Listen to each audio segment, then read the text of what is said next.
Ambient noise, yeah. So now you're grabbing some band lab clips. Yeah.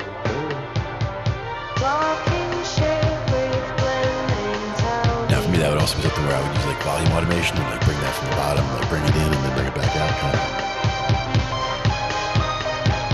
And these are the kinds of sounds you can stretch.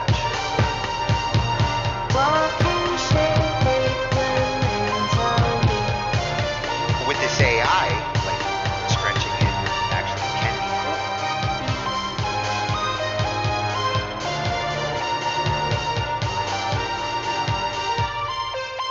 Oh, that was perfect for the interlude too. Ends it right in the right I spot. didn't even notice 40. Talkin Shhh with Glenn and Tony.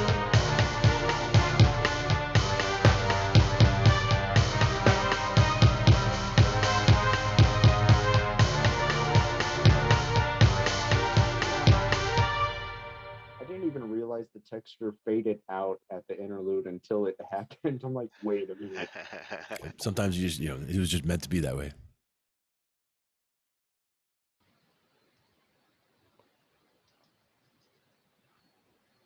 It was meant to be that way. Glenn said so. And we got a special guest tonight, Mayvi. Hey, how's it going? Hey, What's that? Is this working? you. Oh, Glenn, you can go up. Quiet mic.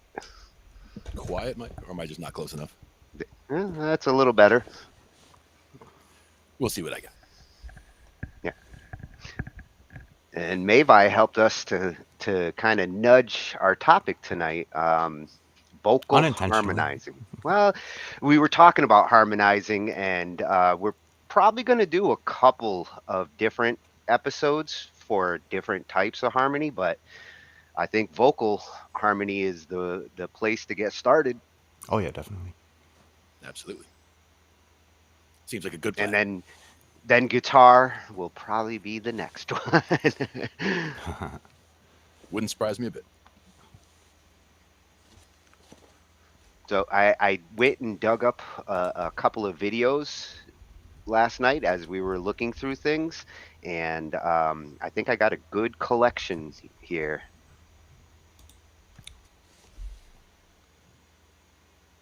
I know you're going to recognize this first one. Oh, of course. One of our Yeah, favorites. it's been a while.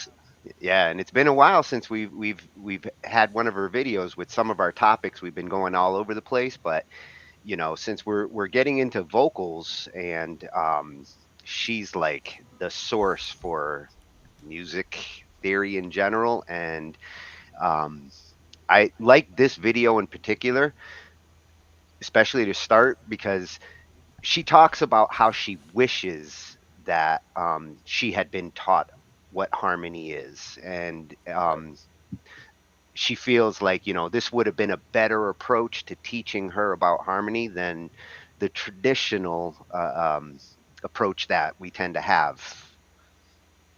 Figure it out. Yeah, Some would say a good way to start is by example songs, like ones that you would know, Twinkle, Twinkle, Little Star, things like that, starting with things like that, and then figuring out row, row, row your boat, that kind of thing, and trying to work from there. Oh, and we were going through a whole bunch of different types of harmony examples, from like old school 50s harmonies to 90s rap harmonies last night. Yeah, Nice. I love the Covering 50 style. That one's going to be coming from @NariSoul, musical force on YouTube. Oh, yeah. And then after, we're going to take a look at the 7 levels of vocal harmony, which is featuring a cappella science. Oh, that's gonna be nice. Nice. Yeah. Well, and I was curious when I stumbled across this. Like, I didn't know how many levels there were, the different types of harmonies that you can do. So this will help us to understand, different approaches to vocal harmonizing. All right. And @12 Tone, this is a site we have visited in the past for some of our theory. I was going to say, I absolutely recognize that. Yeah. And this one I thought was really important to get in there, right in the middle. What voice type am I? And I remember this one. he's going to take us through a complete, vocal range test. So, singers out there who are wondering, if you've ever done chorus, the first thing a choir teacher does is kind of establish where you're going to be in the chorus. So, you're probably going to see a lot of that approach.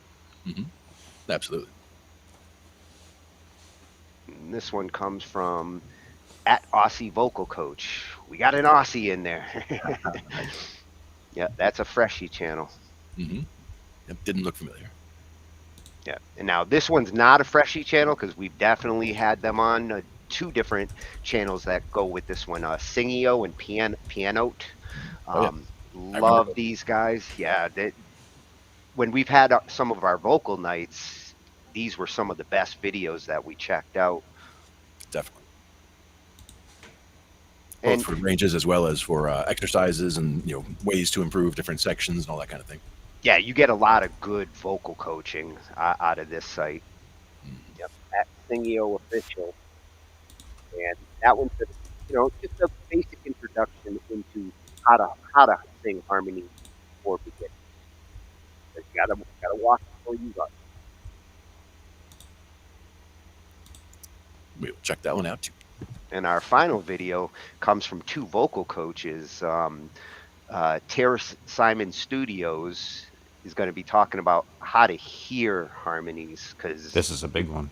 yeah, before you can sing them, you have to listen to hear what the harmonies really are. And how to determine if you're doing it right. Yeah. Yep. Yeah. Absolutely. Yep. That's at Terra Simon Studios. Wow. All right. They've got the subscription fan base. Oh, and there's Pinky. All right. Hi, Pinky. Hi, hello. Can you hear me? Hey. Yeah, we can hear you. Okay, great.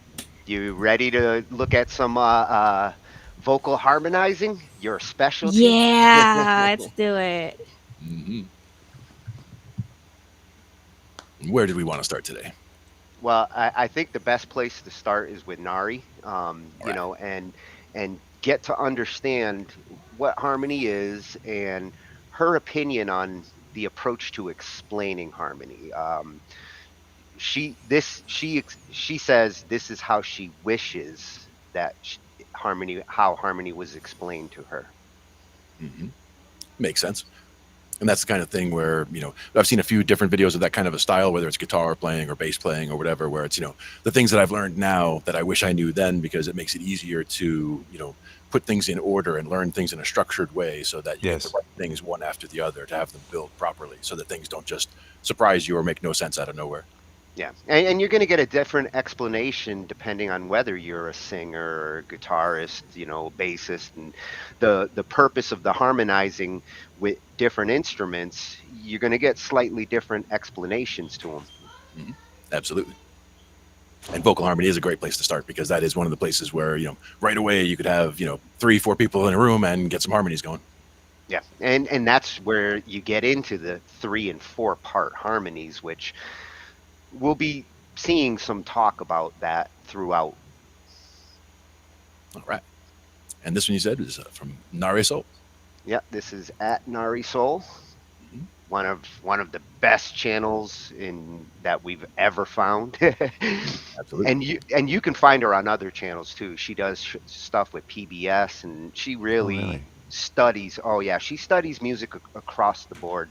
The first video that Glenn ever showed me, she was studying how emotion in music, how music has different emotions and how you can change a melody just by going with different emotional states. Yes, that's true. Yeah. Yep. That was a great one. Another one that I liked of hers was about diving into certain musical styles. She's a classically trained piano player, so when she dives into bebop or jazz or whatever, she dives into a different style of music entirely and goes check with her that. out. Yeah, This is my first time ever seeing this person. Oh, you'll love her, definitely. You want to find her on YouTube. Massive musical resource.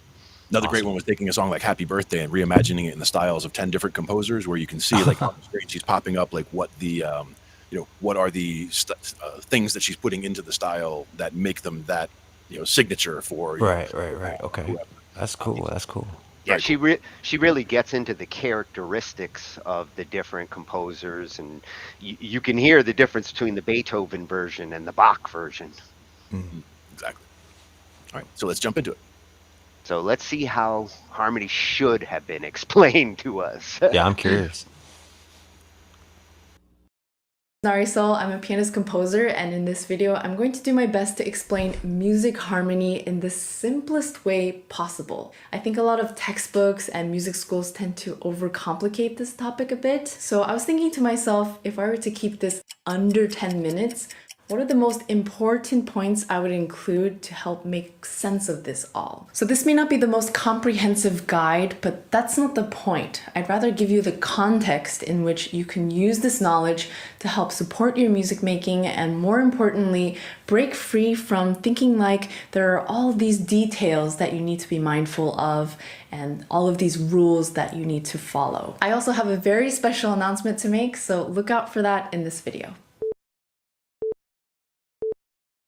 Harmony is about how sounds vibrate together. There are and there aren't rules that make these sounds vibrate well together. It really depends on culture, context, and preference. How these 5 notes vibrate together is quite different than how these 7 notes vibrate together.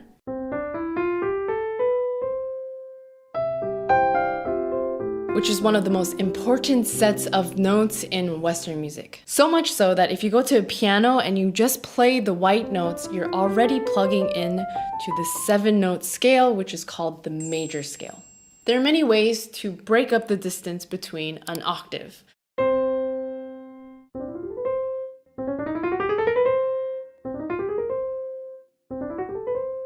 A major scale is just one of the options. And what gives it its identity is the unique spacing between the notes. If you're playing single notes and you move them around, there is already a sense of harmony there. So if a single note is like a rose, a chord is like a bouquet of roses. Now we're operating with a larger unit. We can use the same scale as before, but now build the notes into chords. Now each of the notes are supported with extra sound. If you have a melody, the chords can be supporting the notes of the melody.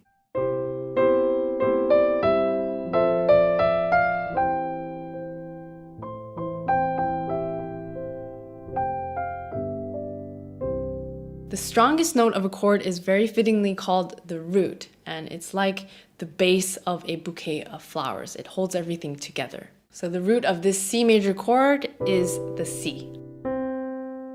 When these root notes change with chords, this is what we call a chord progression. It's basically having groups of notes in succession of one another.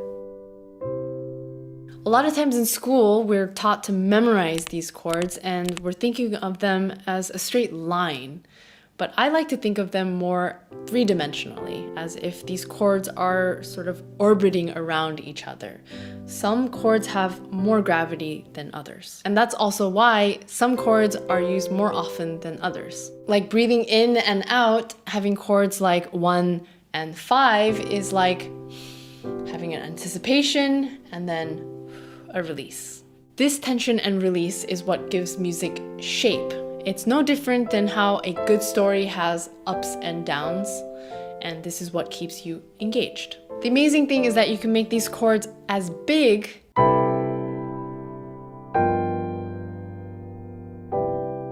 or as small as you want. By the way, if you at any point feel lost or you feel like you need to brush up on some music theory, I just released my book called Nari Soul's Elements of Music. I've done my best to compile a bunch of my knowledge when it comes to music, and I've digested it in a way that hopefully is very practical to beginners and seasoned musicians alike. I've put so much heart and soul into this. It would mean so much if you check out the link. I've put it in the description below, so definitely do give it a chance. Let's go back to how I was moving around one note to create harmony. What if I told you that there is already harmony in that single note? Kind of like when you see a color such as purple, it contains red and blue, even though you can't see those colors. Pitches vibrate together to create a single sound. The science of this has to do with something called the overtone series. A lot of times when harmony is being explained, this is mentioned in the very beginning. But to be honest, I think this overcomplicates things a bit. All you have to know is that when you're hearing a C, all of these other notes are also vibrating. It's hard to hear them unless you have a trained ear, but believe me, they're all there. Thankfully, mathematicians and musicians in history did groundwork and devised tools and systems to help us utilize harmony. One of such tools is called the circle of fifths. There are many ways to use this, much like there are many ways to use a color wheel. These symbols come from a system of music notation that lets us label all of these notes. It also shows us how different key centers relate to one another.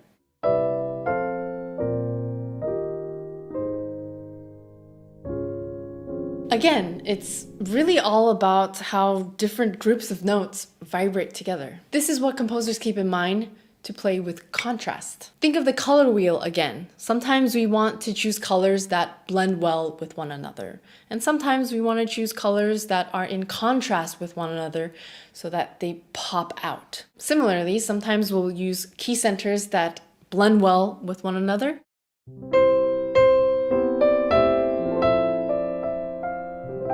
And sometimes we'll use key centers that don't. And this is a form of contrast.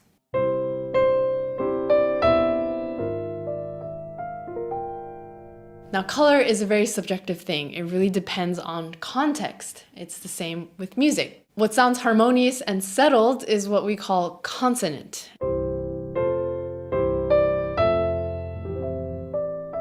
And what doesn't sound harmonious nor settled is what we've referred to as being dissonant.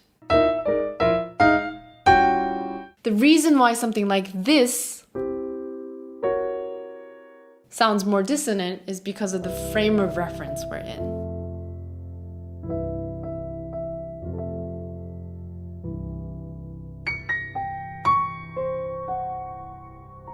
Now let's hear a similar moment. Let's say that this is our sound world.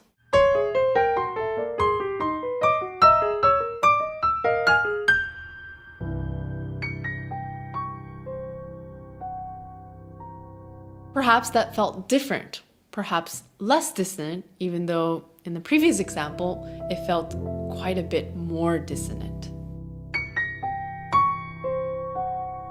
The beautiful thing about utilizing harmony is that these rules only exist as guidelines. We can really follow them or we can break free from them. Much like fashion. For example, we can follow the traditional formats of dressing, but we can also break free from that and experiment. As an artist, we can utilize some or all of the rules. It really is up to us. Hopefully that gave you some extra insights into harmony. If you want to dig deeper, do check out my book, Narisol's Elements of Music. There is a special discount happening. Thank you so much to my patrons on Patreon. If you haven't subscribed already, do subscribe, and I'll see you in the next video. Oh, do subscribe. She Absolutely. is worth a follow. Great information Always as love always. her info. Yep. Especially the I like her the blend contrast. Yeah, the way she describes it, like, you know, if a single note is a rose, you know, the chords are the bouquet. Yep, and how they support Yeah, each that's other, really different tones. It's really nice. Yeah, she has a way of describing it that's easy to follow. You know, for those who are a little hesitant to get into music theory, check her channel out because it's a very natural way to learn music theory without like having to cram it. Exactly, a very good style. And good examples. Absolutely. Now, I think the next one we're going to look at is the 7 levels of vocal harmony. Yes. Did you know there were 7 levels? 7. Yeah. Well, there's not 13 levels and there's not 12. It's 7. 7 shall be the number of the counting. Well, and I mean, technically 7 notes. Yeah, technically 7 notes, 3, right? 4, All the 5, 7 6, notes. 7. Yeah. Yeah. We have Diatonic. do, re, mi, fa, sol, la, ti, do. Yeah, go back to do. That's 7. Yeah. Yep. There may be some correlation there why there's 7 levels. And especially with instruments that are, whether they're fretted or whether they have keys, whether they're stuck on those individual notes. Whereas a fretless instrument, like a fretless bass or violin, things like that, they can get to those tones in between. So they have a lot more flexibility as to what they can actually cover. But a lot of times that can sound dissonant. So you have to make sure that you're really on target when you're playing one of those instruments. And you heard the dissonance when she was playing those examples.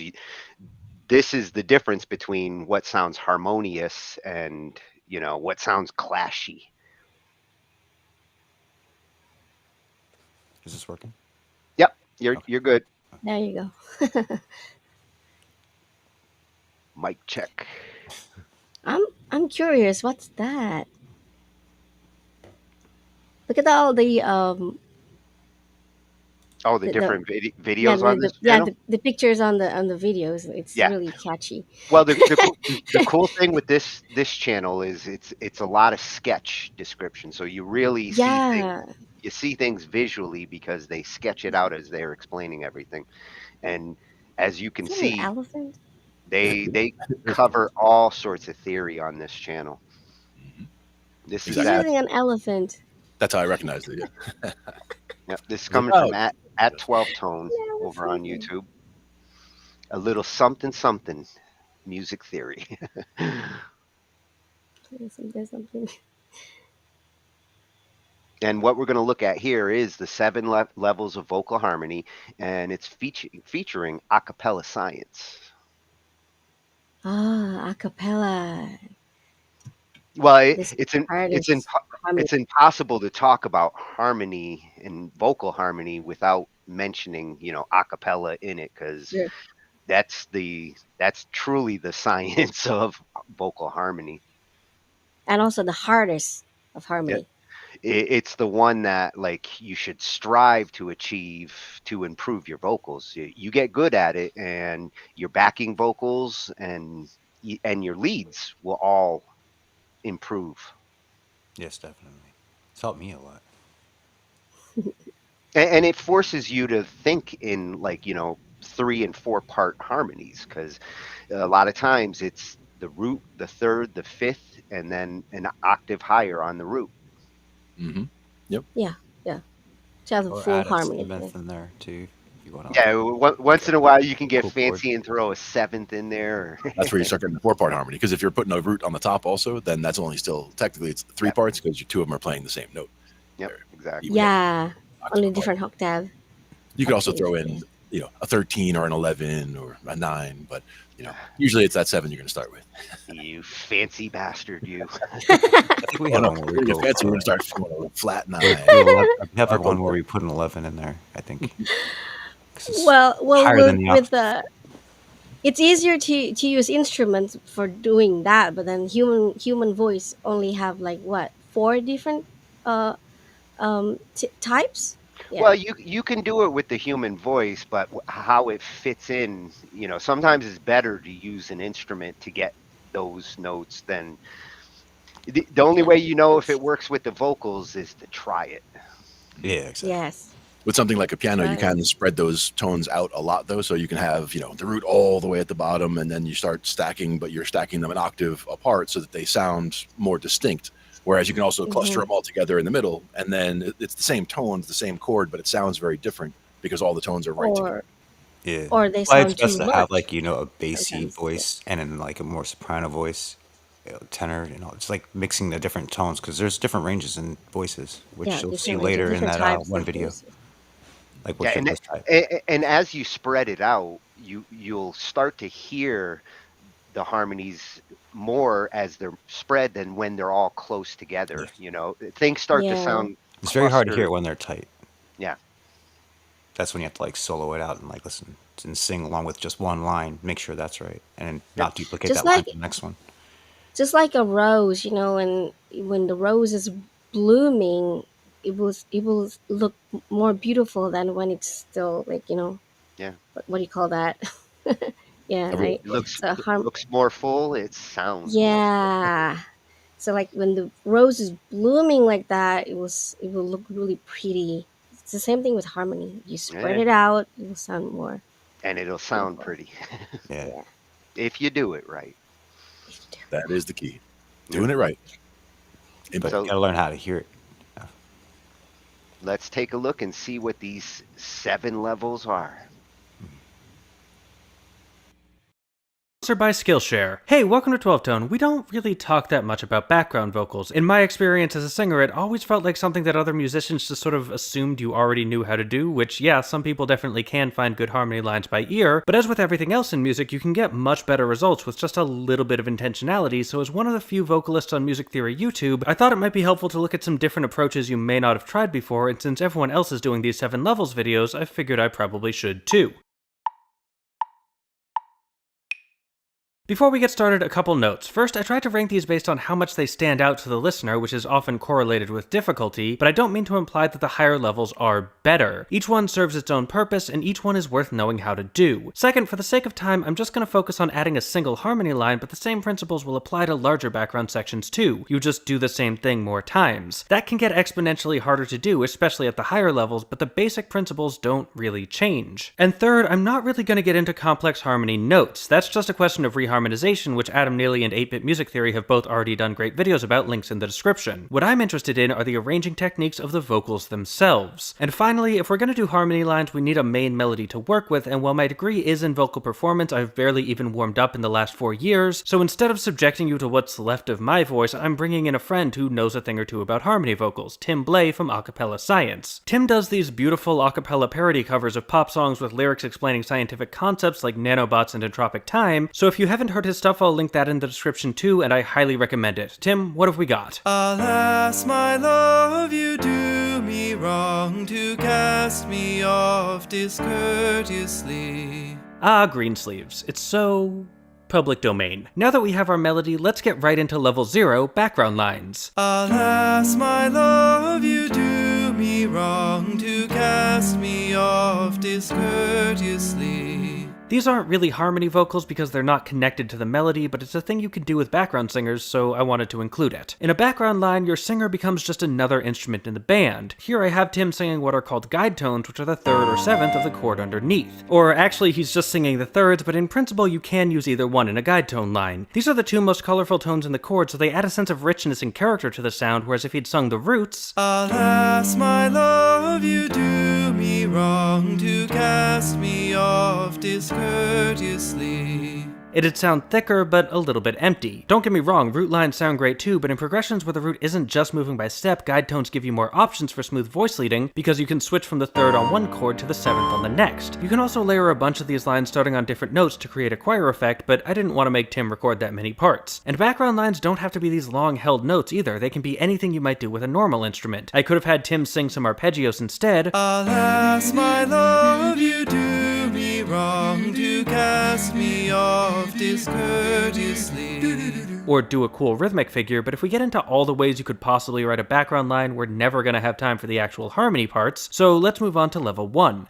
Doubling. Alas, my love, you do me wrong to cast me off discourteously. The technique here is simple. You take the melody you're already singing and just sing it again. This can be done at the same pitch like we just heard, or you can shift it up or down an octave. Alas, my love, you do me wrong to cast me off discourteously. For what's appropriately called octave doubling. Doubling is like the minimum level of harmony vocals, and I'm sure some of you don't even think it counts, but I'm including it anyway because it's my video, I make the rules. Besides, doubling's actually really cool, and it can have different effects depending on how it's used. If the 2 voices have a similar tone, or if they're just the same voice, like Tim's, then they blend together, giving you a thicker, fuller version of the same sound. On the other hand, if the voices are different enough, then doubling lets you hear them separately at the same time, giving it like a casual sing-along vibe. This can be ramped up even further by adding more voices, and with enough doubling you can create the sense of a whole crowd just letting loose without having split up to work out parts beforehand. It's the simplest approach to harmony vocals, but it's still a great one. Slightly more advanced though is level 2, tight harmony. Alas, my love, you do me wrong to cast me off discourteously.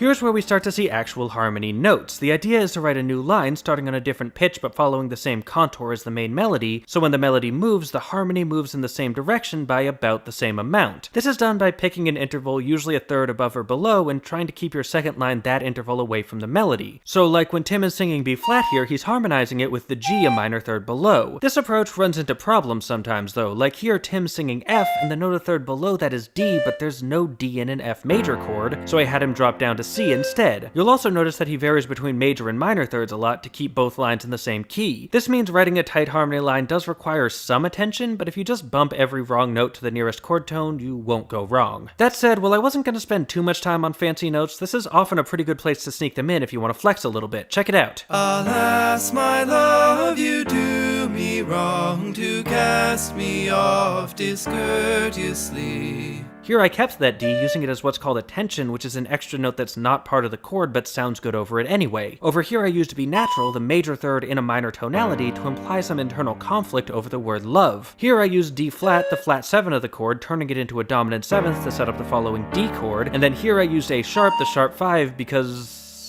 I don't have a good reason for that one. Sometimes you just gotta make big decisions and see what happens. Speaking of big decisions, level 3, oblique harmony. Alas, my love, you do me wrong to cast me off discourteously. Here the line just sits still. It's kind of like our background line from before, but with the rhythm and lyrics of the melody so you hear it as more connected. Oblique harmony creates an anchoring effect. One voice is moving a lot while the other stays put, adding a sense of restraint to your otherwise free-flowing melody. As you might imagine, it's not that hard to write, but there are a couple variations. I was doing chord tone harmony where the line moves when the chord does, usually sticking to the root, although guide tones are an option as well, but if you really want to commit, you can do pedal harmony. Alas, my love, you do me wrong to cast me off discourteously. Where you just do one note the whole time. Or, okay, I dropped a F sharp on the last chord because G does not sound good over D major, but you get the point. Honestly, this is probably my favorite demo in the whole video. Oblique harmony is gorgeous and more people should use it. But if you must do something more complicated, you might want to try level 4, emphatic harmony. Alas, my love, you do me wrong to cast me off discourteously. Here, the line is only popping up occasionally to emphasize specific moments. Now, you can do this based on musical moments. I could have had Tim harmonize, say, the first 2 notes of each line. Alas, my love, you do me wrong to cast me off discourteously. But I feel like that's a waste of emphatic harmony's potential. No, what makes this level interesting is its ability to step outside of traditional musical concerns like notes, chords, and bars and engage with one of the most important elements of vocal music, the lyrics. What is the song saying, and which words play the biggest role in delivering that message? Greensleeves is about getting in your feelings about being rejected, so I keyed in on the words alas, wrong, and discourteously. These words are carrying the narrative weight of the line, so stripping out all the other harmonies and just shining a spotlight on them helps drive that point home. Plus, they're scattered in different parts of the bar, so punctuating them helps add another rhythmic layer to this otherwise pretty repetitive melody. And if we're adding rhythmic layers, then we have to talk about level 5, heterophony. Alas, my love, you do me wrong to cast me off discourteously.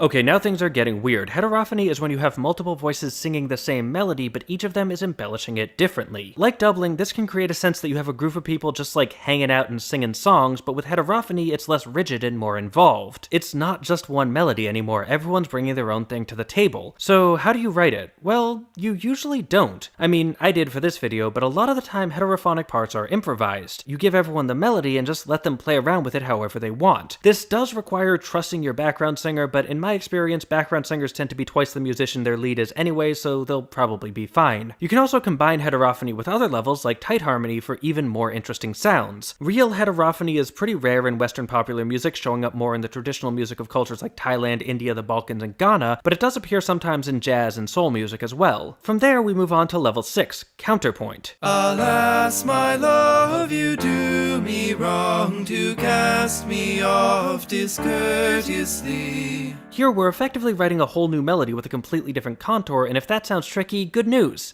It is. Okay, that's not good news, but hey, if music was easy, everyone would do it. If you want to sound like, say, Jacob Collier or whatever flashy vocal arranger you prefer, understanding how to write a good counterline is essential. So what makes a good counterline? Well, the ultimate test is whether or not it can stand on its own. Many of our previous levels produce melodies that are just slightly worse versions of the lead, but if I play my counterline, Alas, my love, you do me wrong to cast me off discourteously. that's a strong melody all by itself, and it sounds nothing like the main one. But how do you do that? There's a lot of tricks to counterpoint, but my best tip is to try to use contrary motion as much as possible. If the lead goes up, your counterline should go down, and vice versa. Of course, if you do that mechanically, it's gonna sound mechanical, so this should be treated more as a guideline than a rule, and I didn't follow it strictly in my example either, it's just a good starting point. When you do move your lines in the same direction, though, you have to be extra careful, or else you might run into the dreaded parallelism. Now, what I'm about to describe is often taught as like a rule of music, so just to be clear, it's not. Those don't exist. But it is a helpful guideline when you're working with complex harmony parts. Basically, if your two voices move the same distance in the same direction, they kinda blend together momentarily into a single line. This is the principle behind tight harmony, and it works great there, but now we really want our counterline to stand out, so that blending becomes a bad thing. This is especially noticeable if those voices are a particularly consonant interval apart, like a perfect fifth or an octave. In those cases, moving in parallel means you completely lose that sense of independence, so if you ever find your counterline a fifth or octave away from the lead, make sure you use contrary motion to get out, or if you really need to go in the same direction, do it by a different interval. This isn't particularly hard when you're just working with two voices like I was, but the more you add, the trickier it gets, because not only do you have to manage the motion between your counterline and your lead, you also have to watch out for parallels between different counterlines. Adding more lines also means you can't just always use contrary motion, because there's only so many ways a melody can move, so you have to be careful about which lines are moving together at any given moment. It's not the end of the world if you get a couple parallels, but the more you can avoid it, especially on those strong consonant intervals, the richer and more complex your harmonies will sound. There's also a couple other official rules of counterpoint, like for instance your lines aren't supposed to cross, so if you start below the lead you should stay there, but I didn't do that in my example and you don't have to either. Rules are for suckers. As long as you're keeping track of the interactions between your lead and your counterline, you can pretty much do whatever you want, which brings us to level 7, complete independence. Alas, my love, you do me wrong to cast me off discourteously. Here we've just thrown the original melody out the window. It's different notes, different rhythms, the only thing it holds on to is the lyrics. At this point, we don't really have to worry about parallels anymore, because if we're not moving at the same time, our lines won't blend, but in exchange, we have to decide on a whole new kind of phrasing. The approach I used was to look for gaps in the melody that the new line could fill. When the lead is busy, the counterline makes space for it, but when the lead is resting, you've got room to shine. You can also combine this with the emphatic harmony approach, taking a particularly important lyric and splitting it out into an independent melodic line to really drive it home. Alas, my love, you do me wrong to cast me off discourteously. Or you could take the first few words and slow it all down into something resembling the background lines at the start. Alas, my love, you do me wrong to cast me off discourteously. But once you're singing different lyrics at the same time, especially if you're holding them for a while, you need to watch out for vowel blending. Different vowels have different sounds, and if the vocal tones are similar enough, your ear will try and combine them into one phoneme and then get mad when it doesn't work. This isn't a huge deal if the tone is relatively clean like Tim's, but as a metal singer myself, let me tell you, if you got any sort of roughness or distortion in the voice, the additional complexity of a blended vowel can make things pretty hard to listen to. Honestly, you can still hear it a bit even in Tim's voice, especially when the two vowels are close but not identical, like in love and wrong, so if I was tasked with arranging this for a real song, I'd probably want to have the second line sung by someone with a noticeably different tone to help separate it out in my listener's head, but that'd require finding a second singer, and who has time for that? Actually, let's talk about adding extra singers, because at this level it gets really hard to do. Most of the time, if you already have an independent harmony line and you want to add another voice, the best thing to do is going to be to write that voice in at a lower level, so you could have, say, one lead vocalist singing the main melody, and then 3 background singers doing the same independent line in tight harmony. You can also employ this technique in reverse, giving the background singers the melody while your actual lead goes and ad-libs an independent line. It's a great way to ramp things up in like a final chorus or whatever, bringing in new musical elements to a section your listener is already familiar with. And finally, we come to the bonus level, the second lead. Alas, my love, you do me wrong to cast me off discourteously. That's right, there's a level 0 and a bonus level, which means this is secretly 9 levels of vocal harmony. You're welcome. Where before we were trying to fill gaps and accent the main melody, here we don't care. We've got a whole second melody that's just doing its own thing. Much like with background lines, it's unclear whether this is actually a harmony vocal at all, and honestly, once you're at this point, it's probably better to just write the two parts together instead of trying to fit one to the other, but it's a thing that happens, so I thought it was worth including. In most songs with this technique, you'll also see portions with other lower level approaches like tight harmony and counterpoint, where one of the singers temporarily establishes themselves as the real lead while the other follows along or even just sits out for a bit, and a common approach to double lead writing is to have each singer take a melody from one of the parts where they were in charge and just sing both of them together. This sometimes leads to clashes with a harmony, like in the second bar, Scarborough Fair resolves back to G while Greensleeves is clearly spelling out an F chord, but as long as the clashes are small, the novelty of the second melody can help cover them up. Again, this puts you at risk of vowel blending, so it still helps to have different sounding singers, but when the lines are this distinct, you can kind of get away with it a bit more. The context makes it clear that you're not supposed to be combining the two parts. So how can you use all this in your own writing? Well, that depends what you're trying to do. If you're a lead vocalist, you might want to look for ways to make space for these techniques in your melodies. If you're a background singer, see if you can find opportunities to try out different levels in support of your lead. And if you're not a singer at all, but you write vocal arrangements anyway, maybe try adding in some extra levels to see if you like the sound. Sure, it's easy to just always write tight harmonies, but sometimes there's a better option out there if you're just willing to do the experiment. But even the best harmony lines in the world won't sound good unless they're mixed right, so if you want to learn how to do that, you should really check out Skillshare. They've got some amazing classes on audio engineering, including one called Audio Mixing on the Go, where professional sound engineer King Arthur teaches you how to get a great mix without needing a whole studio's worth of gear. It's a great class, breaking down the elements of a good mix and walking you through the process of making one yourself. If you want to check that out, or if you're interested in any of Skillshare's thousands of other courses on singing, songwriting, and even important non-musical skills like marketing, productivity, and graphic design, then you should probably click the link in the description, because the first 1,000 people to do that get free premium access to Skillshare's entire library for 2 full months, and if you like what you see, sticking around is super affordable with premium plans starting under $10 a month. And hey, thanks for watching, thanks to our Patreon patrons for making these videos possible, and extra special thanks to this video's featured patrons, Duck and Howard Levine. If you want to help out and help us pick the next song we analyze too, there's a link to our Patreon on screen now. You can also join our mailing list to find out about new episodes, like, share, comment, subscribe, and above all, keep on rockin'.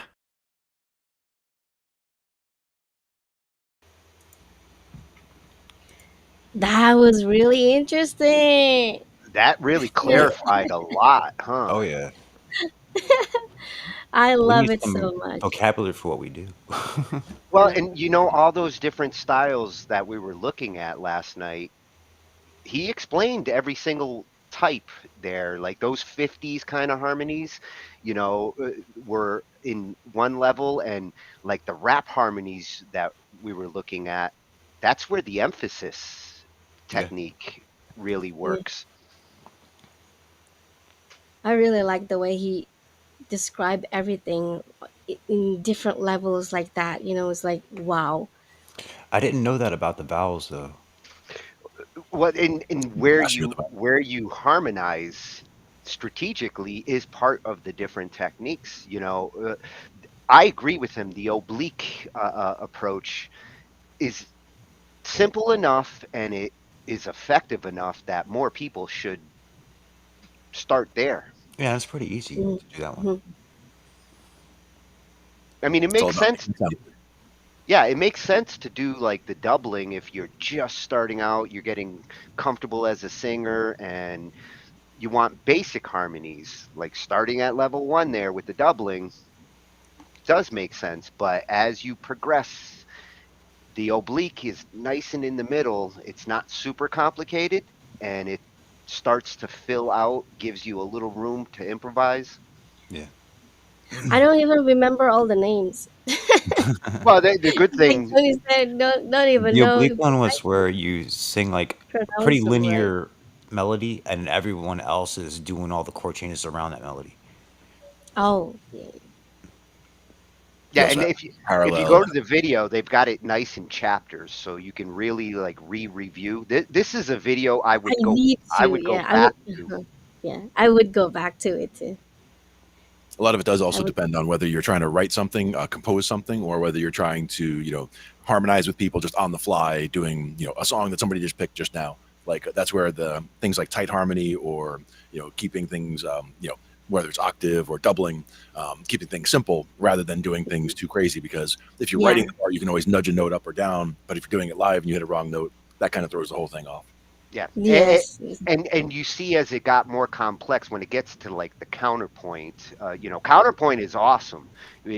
Learning it is worth it, Hmm. but you start to have rules. You start to and like he said, rules are made to be broken in music, but at the same time, it's good to understand why they're there. And with counterpoint, it starts to put you into forced harmony.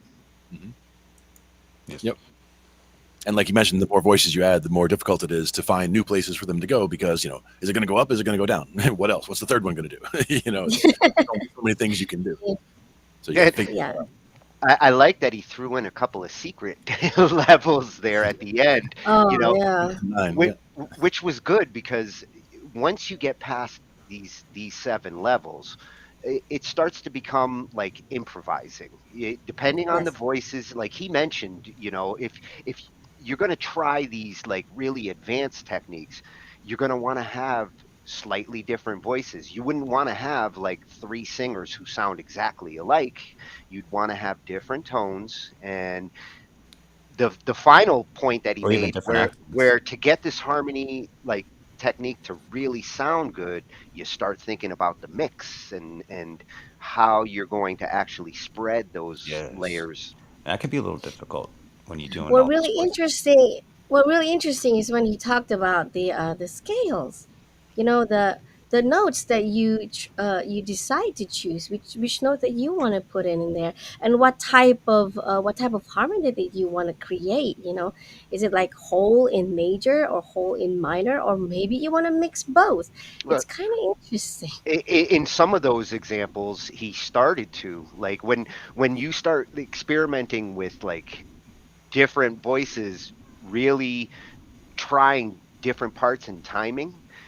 Sometimes they were actually shifting into minor under the major. Greensleeves was a great choice. Oh, yeah. Oh, You really hear the example. It's an easy melody to follow. Yeah. And the advice of a third above or a third below, and then modifying whether it's a major third or a minor third to make it sound right. That's where when you're composing the part out, you're working with that. Start from the principle of a third above, a third below, and then tweak as necessary from there to make it sound right. And Yeah, sometimes you want the tension note, you want it to sound like a wrong note, but that's to get it to pull somewhere specific. if you're looking to shift the mood, if you want it to go from like a bright mood to more of a dark mood, having that minor below it can really like change the mood of the melody.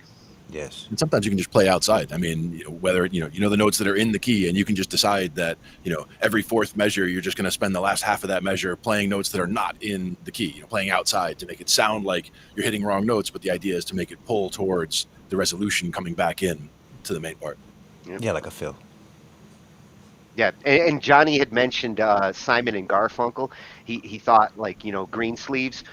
I think reminded him of Garfunkel, and it's true. The way they harmonized and in certain songs like Sound of Silence has that kind of Green Sleeves feel, especially when you hear it with these like harmonic examples. Mm. They were like the kings of harmony in the folk, in the 60s. Yeah, they're really good. My favorite harmonies are from Alice in Chains and in like 1950s harmonies. Mamas and Papas was good too. I like theirs. Oh yeah, we were looking at them last night. Mhm.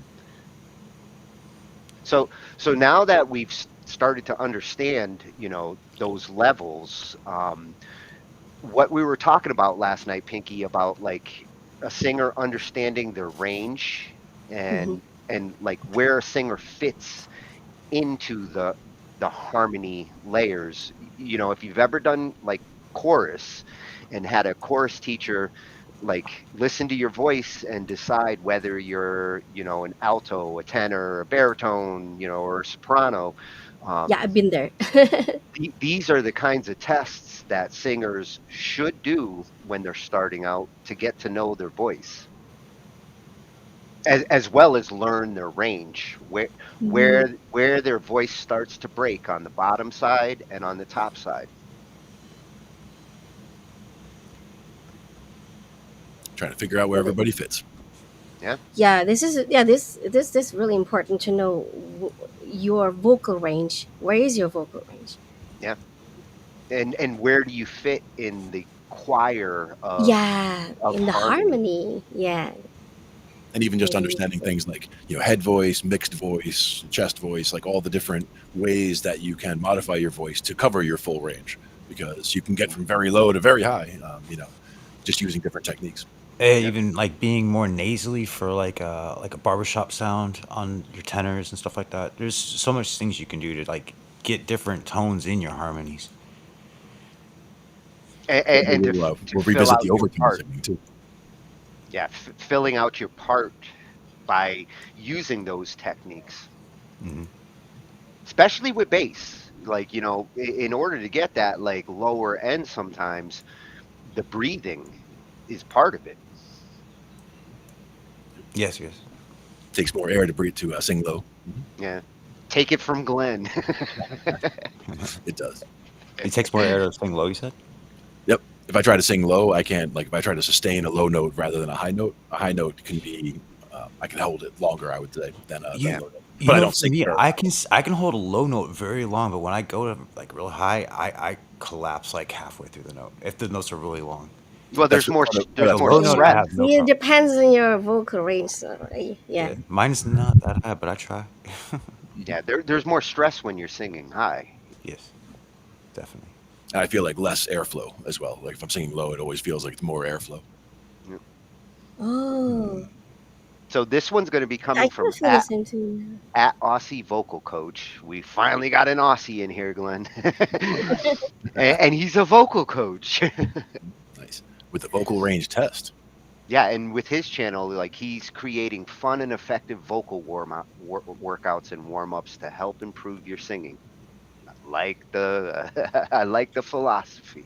And those of you watching, you should go ahead and do along with this video.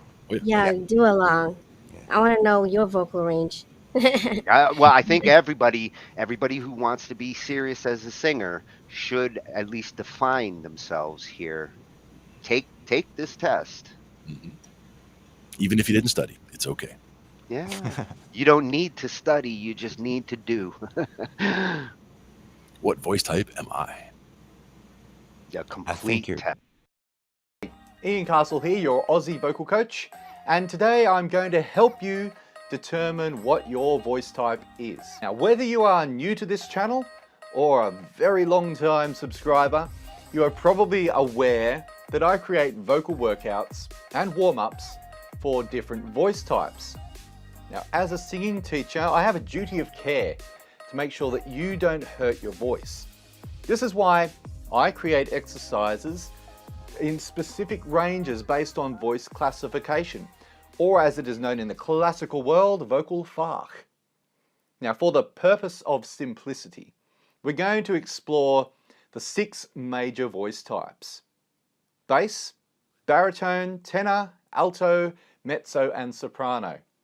There are subcategories of each voice type, but those are best determined with a qualified teacher in person and really only applicable in the classical world. Every singer is unique and may not fit the standard range of a voice type, but here are the common ranges as stated in my vocal pedagogy textbooks. The bass range is C2 to G4. The baritone range is F2 to A4. The tenor range is A2 to C5. The alto range is D3 to A5. The mezzo-soprano range is F3 to B flat 5. And finally, the soprano range is G3 up to C6. These vocal ranges are based on connected singing, so falsetto has not been included in this classification model. Legitimate head voice is, however, part of the vocal range capability.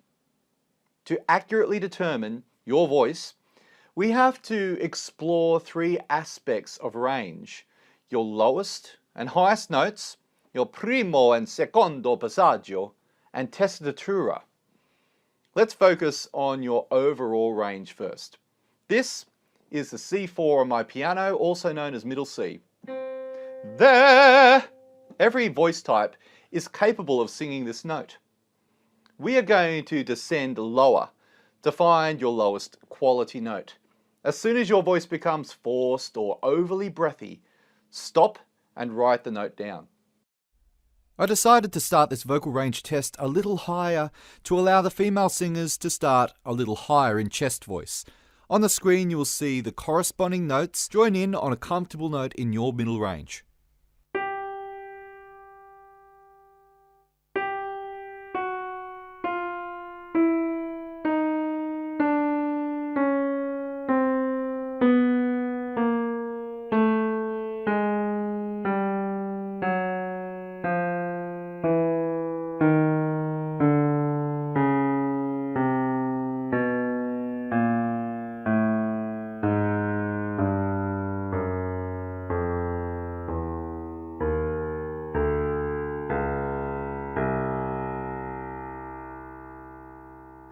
The next step is to determine your highest quality note in head voice. If you can't sing in head voice, don't despair. We can still work out your voice type in the next section of the video. Like your lowest note, we are looking for your highest quality note without strain or resorting to falsetto. Don't worry about any voice breaks at this stage. We will start this range test on a B-flat 2, which is suitable for all male voice types. I will indicate on the screen when it is appropriate for the female singers to join in. Feel free to take a breath whenever you need to.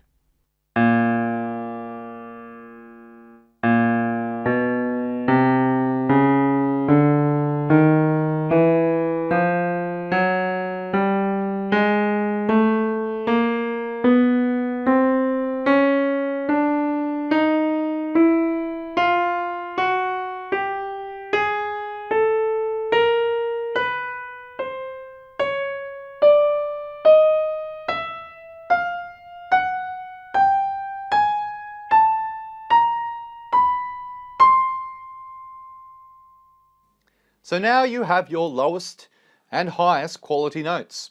By looking at the voice classification chart alone, it can give you a good idea of what your voice type is. If you have a large vocal range, you may find your voice is capable of singing notes in more than one vocal fach. For example, my lowest note on a good day is E2, which puts me in a bass territory. However, my highest head voice note is C5, which on paper suggests that I could be a tenor. This is where it gets a bit tricky, and someone can be misclassified just like I was as an 18-year-old when my first teacher said that I was a bass. To accurately determine your voice type, we need to find your primo and secondo passaggio, your first and second transition points in your voice. The primo passaggio is where your voice transitions from chest to middle or mixed voice. Here's a table to show you where these notes approximately lie in each voice type. A bass voice will transition at about A-flat 3 to A3. A baritone will transition at about B-flat 3 to B3. And a tenor will transition anywhere from C4 to F4. For the female voice types, it is slightly different. An alto will transition at about a G4, a mezzo will transition at around F4, and a soprano at about E-flat 4. This suggests that lower female voice types tend to have larger chest voice ranges. Let's do an exercise to find your primo passaggio. What you are looking for in this exercise is the rising of your larynx. This will indicate the limit of your comfortable speaking range and the start of what's called your call register. Imagine calling out to someone across the street. This vocal quality is more like a melodic yell and is responsible for the dreaded vocal break if you take it too high. Now place your fingers gently on your larynx and try to maintain a speech-like tone quality as you ascend. Let's start with the male voices at a common pitch, a B-flat 2. As soon as you feel your larynx rising, stop and write the note down. Let's go.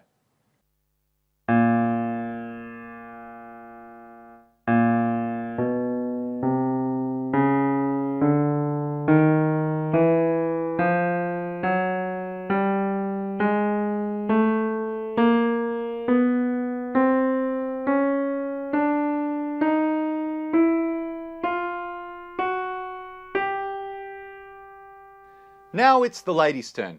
We are starting on an A3.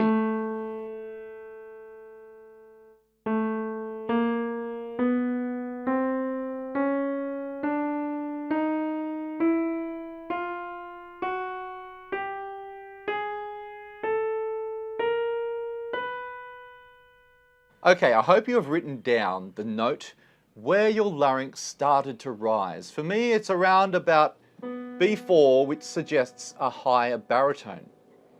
The secondo passaggio is a transition from middle or mixed voice into head voice. This will usually occur at about an interval of a fourth above the primo passaggio, but it can fluctuate. To test where this point is, we're going to descend from a note in pure head voice. You will notice a resonance shift or a small break when you hit this point. Make sure you don't try to force or overly control your voice as you descend. Stay relaxed and write down the note where your voice changes or wants to grip. Let's start with the higher ladies and descend through each voice type range. The starting note for this test is a G5, which will suit higher female singers. Join in when you can sing a comfortable head voice note and stop when you feel or notice the resonance shift.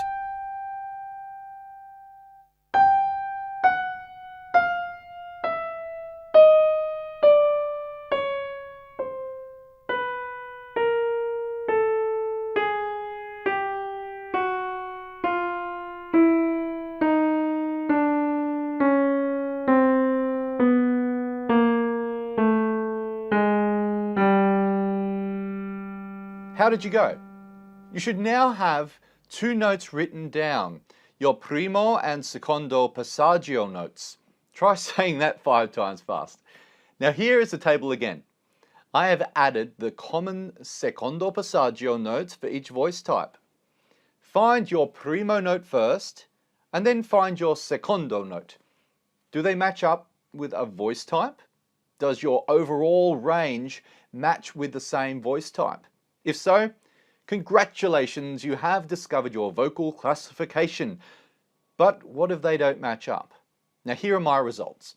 My primo suggests high baritone, but my secondo suggests low tenor. So what am I? My overall performing range is E2 to C5, which encompasses all 3 voice types. This is where you need to consider a third aspect of vocal classification, tessitura. Another fancy Italian word which means where the majority of notes sit in a song or your range. Although I can hit tenor notes, my voice can't sustain that range for long periods. Given the fact that I can sing with a resonant tone down there, I classify myself as a baritone when needed. And that brings me to the final point. While it is interesting to discover your fach, don't let it define you as a singer. In the classical and choral world, yes, you need to know your classification. But for the love and enjoyment of singing, sing without boundaries. As long as you are singing in a healthy way, experiment and have fun with your voice. Use the knowledge you've gained from this video to determine, which vocal workouts best suit your voice. Let me know your results in the comment section below. Bye for now.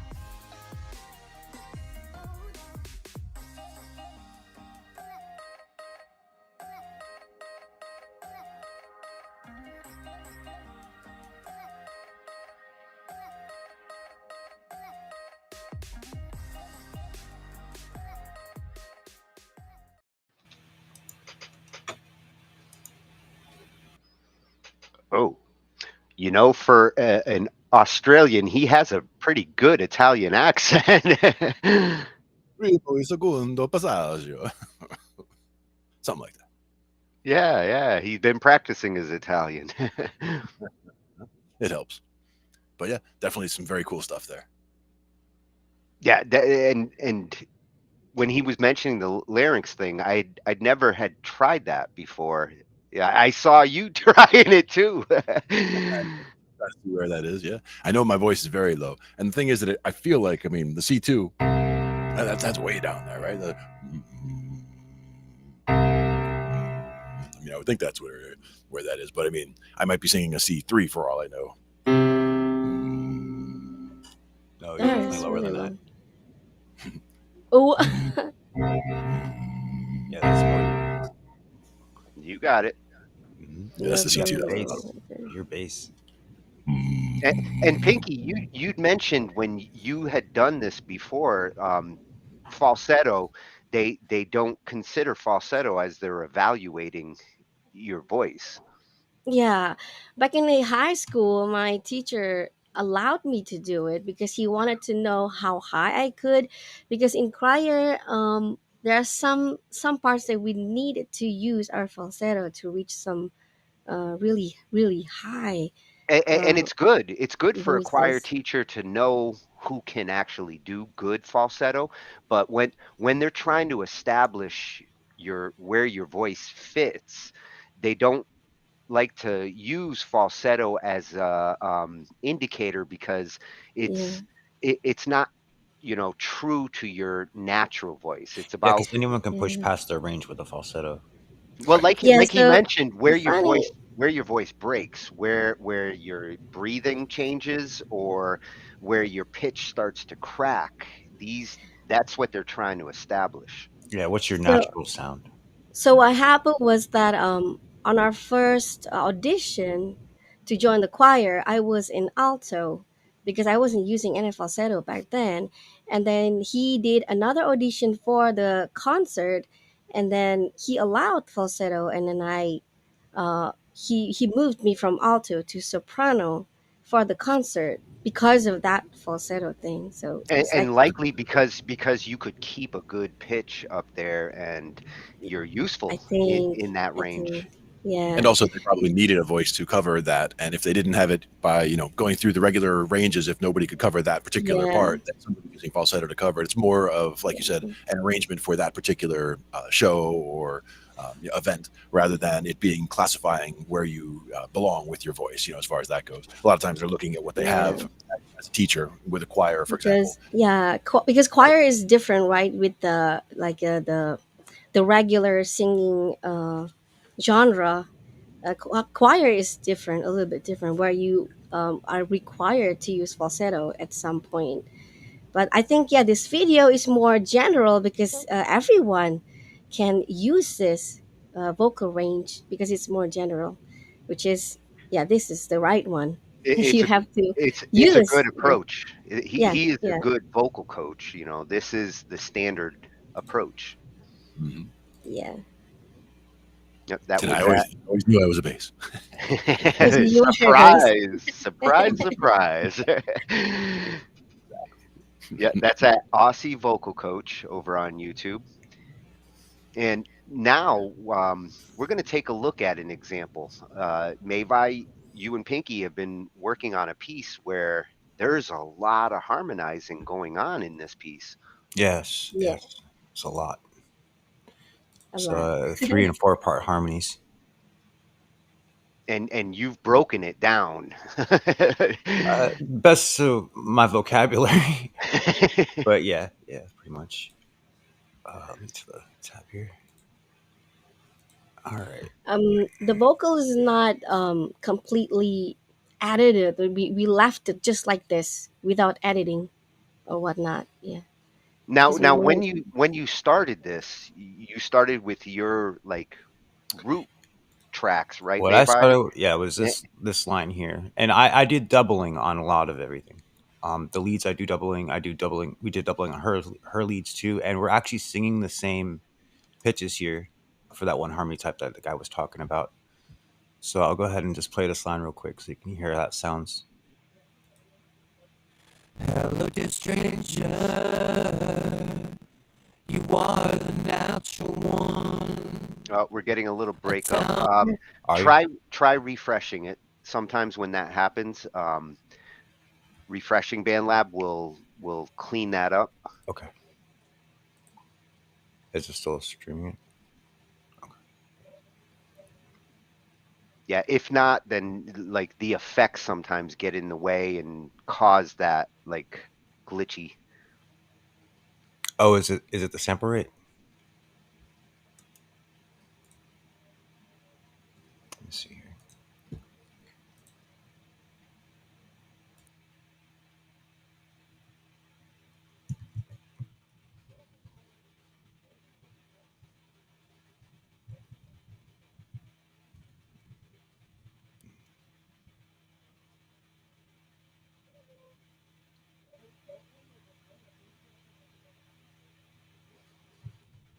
Nope, that blipped him out. That's Well, good the though, Tony because got bounced out. the audio device disconnected, so it's good that like it did blip him out. Hopefully it reset. Hmm. And it's back. Let's see how that works.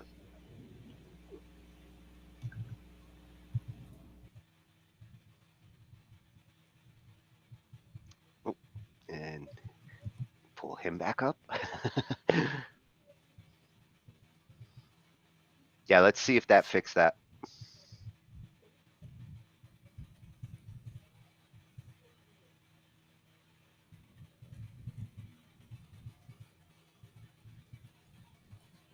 Oh, now because he flipped the audio device, now he doesn't hear us.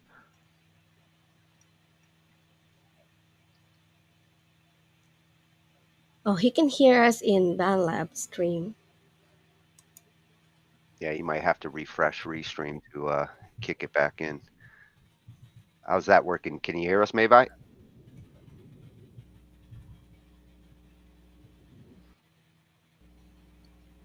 My guess is that ASO mode. The band Yeah, live stream, it would actually be a little behind, so he would hear us in time to be able to go back and forth. yeah, and I think BandLab took his mic, so that's why his mic's not working. Yep, but we should be Yeah, able to hear try it if he's hitting sharing play and the sound. yeah, let's see if the sound works. Hello, dear stranger. No. Nope, it's still choppy. Well, Like what we'll Tony have to said, it do could be some that there more. are tracks on. Yeah, we'll have to do some more experimenting with that. But if you exit the project and try playing it from just the project page, and let's see if we can hear everything, and that'll at least let us like hear what your full harmonies are. That should Because work. I Yeah. tend to get, I tend to get better luck here than inside the editor.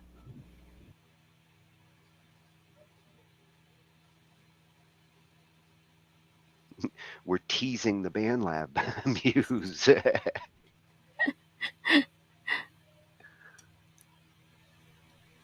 Hello, dear stranger. You are the natural one. A talent that breaks the binds of lack of inspiration. Hello, dear player. You are the chosen one. You manifest and rise with the soundscape to find the muse in the song. She reached deep inside. Oh, the touch of a tragic muse. Elation of the soul. Right to playing all full of you. Get inspired, keep deep dreaming. This libertary till she teases virtuosity. She reaches deep inside.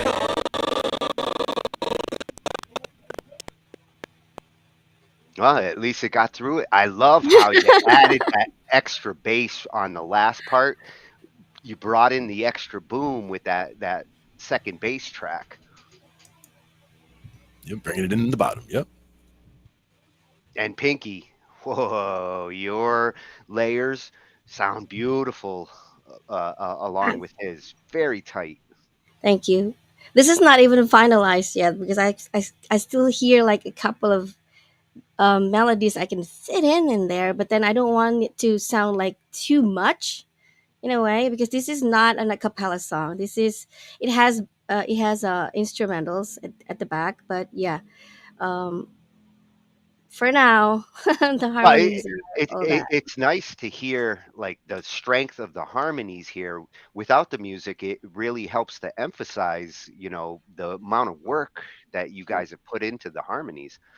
especially in the chorus. You Yeah, he got your really mic needs back? to sing, Is it working? especially in the There you go. chorus. Oh, okay. Yeah.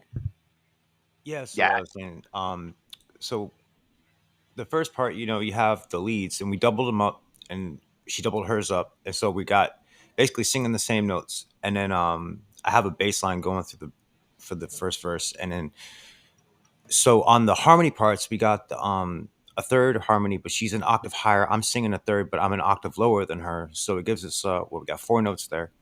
And then in the chorus, we added the seventh harmony line. So then we And got that's why it gets so full there. yeah. So we got the root melody plus her root melody singing the same thing with me, and then the bass line, a third and a seventh, and then an octave third and seventh. So we got this huge full sound, and then I throw a variant one, which is kind of higher than the octave. So it's like on the, I guess you would call that like the 11th, and or the 13th. Something like that. Oh, So we got you this went variant one. fancy Glenn style. Yeah, so I got this one harmony that's like kind of doing its own thing in a way. Right around here.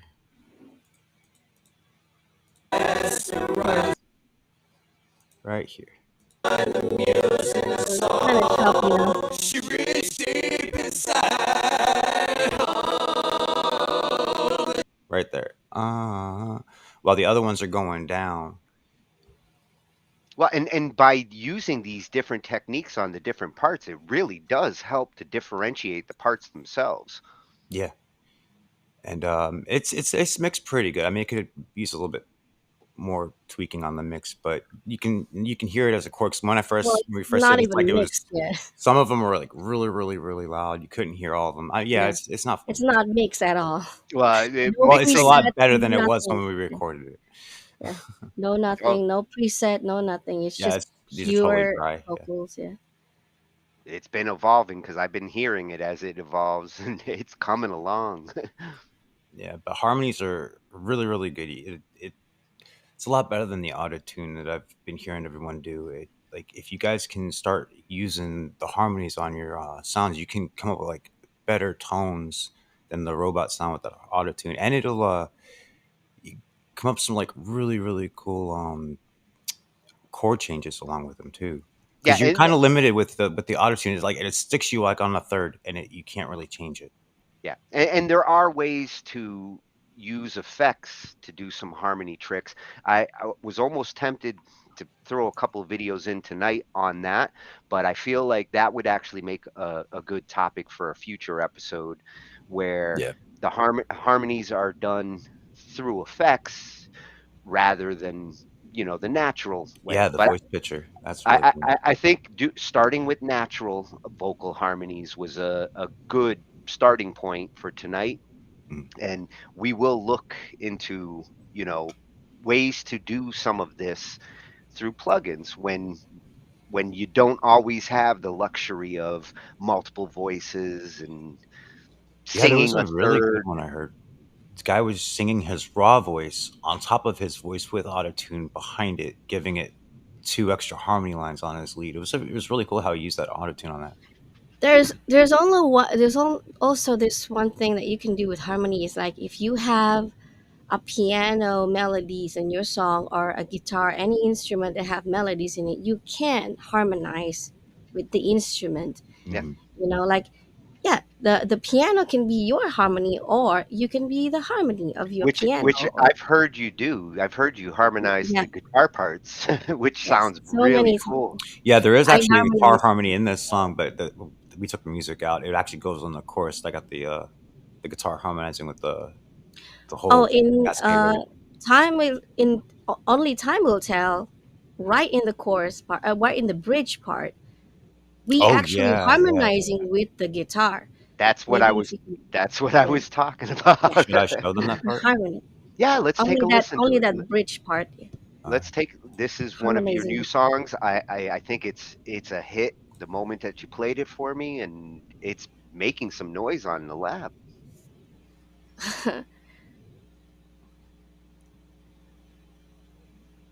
BandLab's a little slow on clicking things. Oh, it's been for me moving around tonight has been clunky. when we do that harmony night for plugins and whatnot, I'll borrow the pedal. I know that Joey and Cheryl over at the studio, they have a pedal. We haven't really used it much, but it was a pedal that he got for her. That's a vocal harmonizer. The idea is to be able to sound like a whole choir, and you can set how many voices there will be and which pitches they'll be on, but through certain Oh, presets. that's really cool. So we can Doesn't start Nectar messing 4 do that? possibly. Yeah, I haven't messed around with it too much. Yeah, the nice thing with this pedal is if you're doing it on stage for like live performances, it works awesome. Exactly, and that's why we That's were really cool. messing around with it. But I think we had it set to like too many voices and whatever, and it just sounded a little bit messy for what we were doing. So we would want to just play around with just having it add one voice, for example, for starters, and just see how that fills things out and build from there. Yeah. So this is it's like right around here somewhere. So it's got two guitars playing an octave from each other, and then I'm only throwing the lead vocal in there, and she's doing 3 harmony lines in the middle of it all, and it gets that like that dirty 1970s style of like background singers. Well, this one really reminded me. Oh, we're still getting the choppy, huh? Are you? Choppy. Try removing the share and re-adding it. Okay, hold on a second. To me, it's also 'Cause I sometimes think when you first bring it up, it would be choppy right away. But if you have it where it's just you bring it up and then you wait for a minute, it actually gets more of the data there so that you can actually play it for a little bit of time before it starts getting choppy. It could be my interface too, because it's set for low sampling at the moment. Okay, how about now? Nope, It's still choppy. Still choppy. Let me try one more thing. Okay. Yeah, when you change the bit rate, that you lost your mic, but the sound came through clean. Okay, let me try this. So if that happens again, if the sound works, we'll take a listen to the song and we can reset your mic after.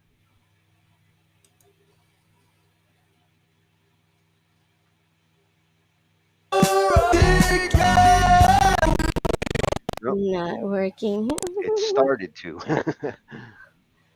Almost. Is it choppy?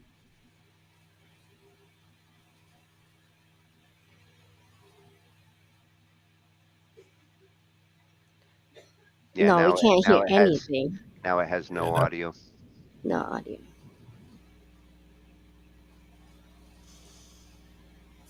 It's around maybe.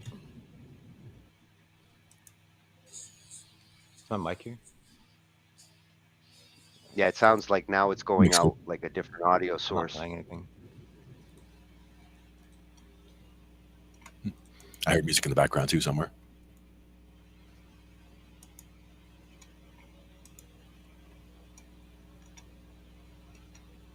He'll bring the share back up. Yeah. Hopefully a refresh does that. Mm-hmm. And then we still have 2 more videos to get to after that. So. Not that bad. Try it again. Yeah, we'll give it one more shot, see what we get, and Can you hear me? yep, Yeah, we can hear you good. Okay. All right, let's try this one more time.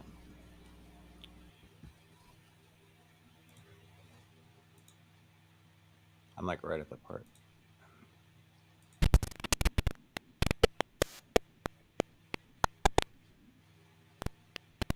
No. Yeah, we still can't hear anything.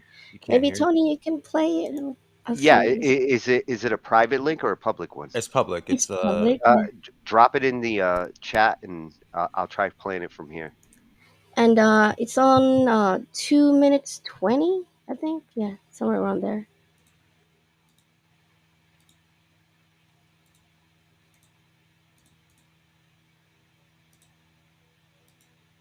Yeah, I send you the link. All right.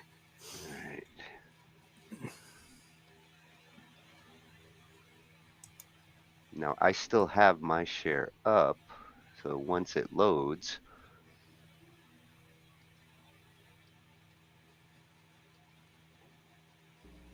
And that is the trick today, getting it to load. Yeah, I think my audio interface is not good for streaming. Well, and BandLab might be taking control of it, which might be causing the. Yeah. Come on, BandLab. I don't have my DAW open, do I? No, I don't. Uh, maybe in one of your show you got to talk about band lab loading. We've got a couple of shows to talk about that. Don't get Tony started. Yeah. He'll just keep going and going. Yeah, I saw Band Up Community's post yesterday, and he says like, you gotta give your old computer an appreciation for staying with you when it loads like that. And I was like, I gave a comment right there, and I said, most of the times it's not the computer. Most of the times it's just the internet connection. Yeah, that's the problem with an online DAW sometimes. Yeah. Okay, I'm going to bring the share on, and I'm going to mute myself because I'm pretty sure I'll cause an echo. See? Any echo? No. Ah. Oh my. From us, yes. Yeah, that's it. Okay, yes, you guys might hear yourselves. So I'm going to mute and try to play the song and see. Question: Do we hear ourselves? Do we hear ourselves when you?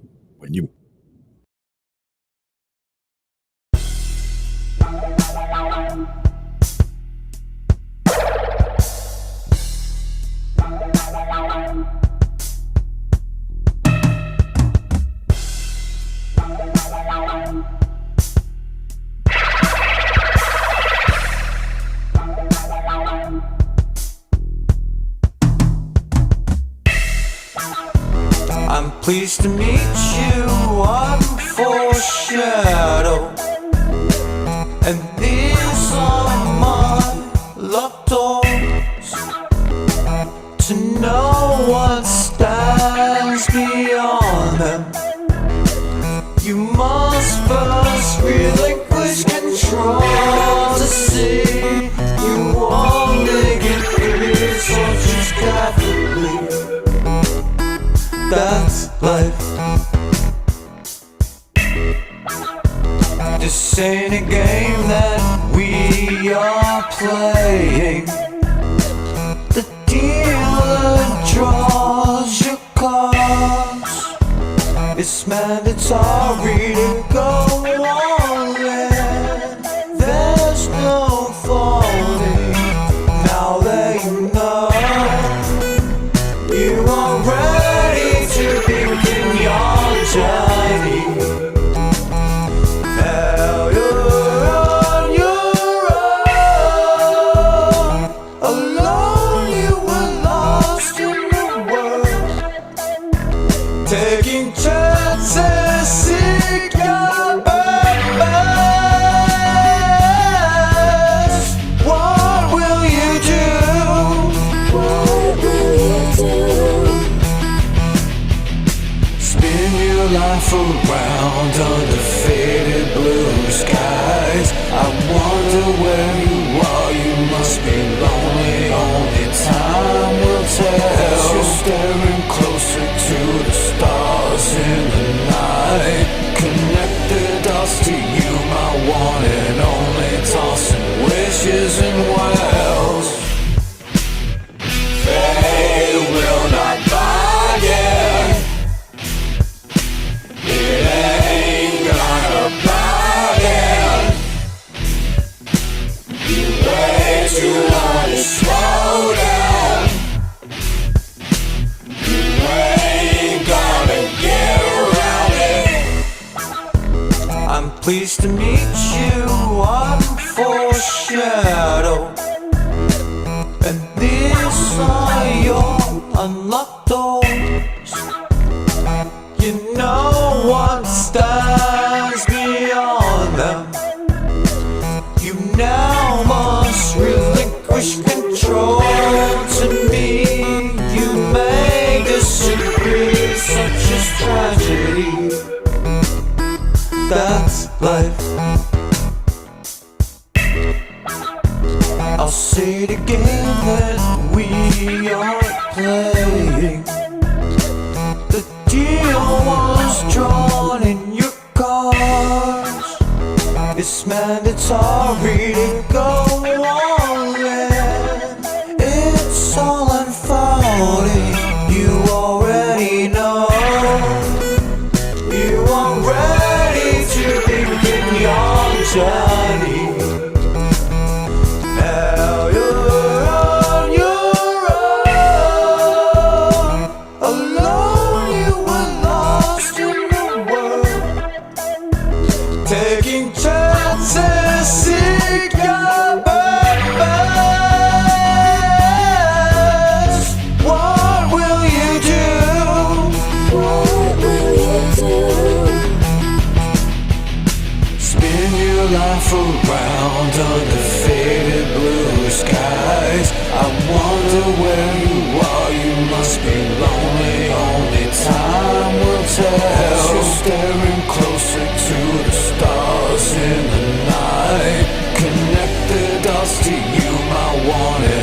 around under faded blue skies.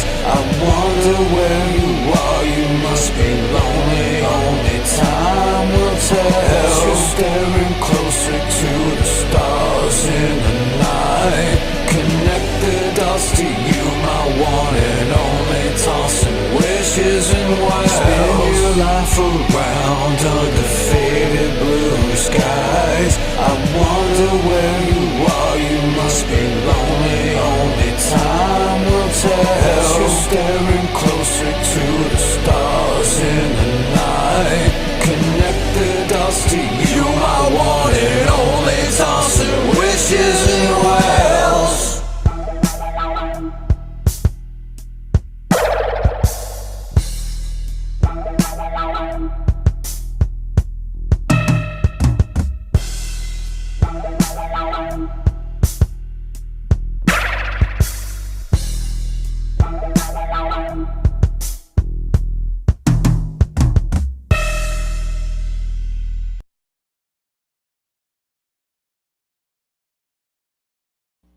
Very cool. Very cool. Tony's good. Tony's back up. Just back up to around 220.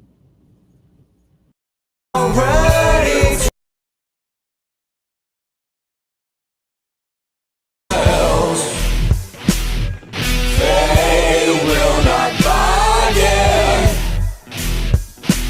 It ain't gonna bargain. You way too long to slow down. You ain't gonna get around it. I'm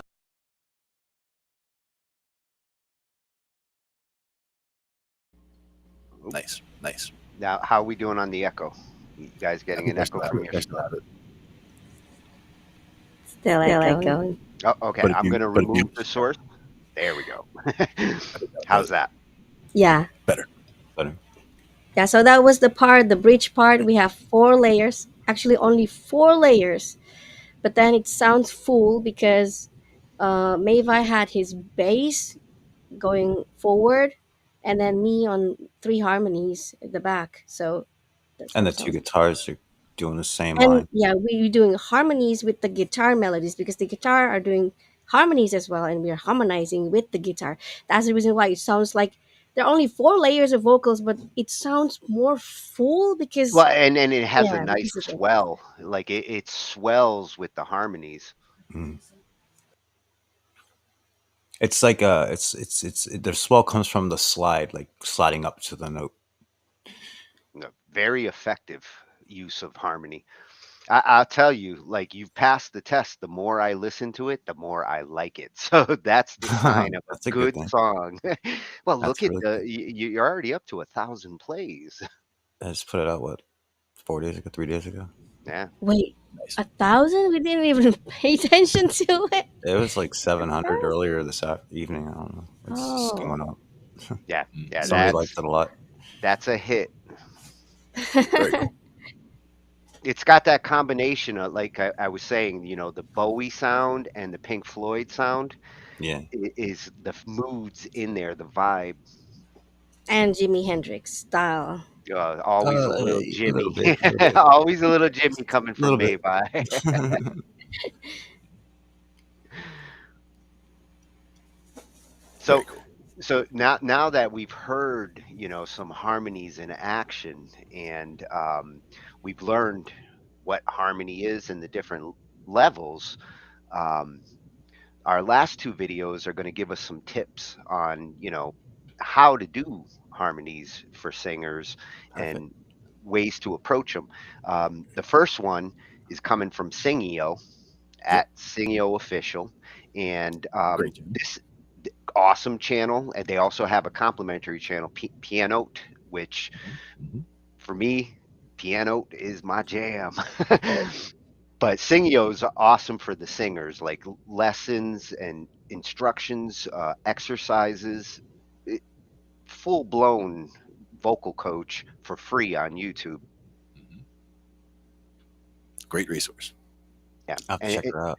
And this one's going to be how to sing harmonies for beginners. So it's an introductory into your just getting into singing and going to do some background vocals to yourself, like these are the tips that you should seek.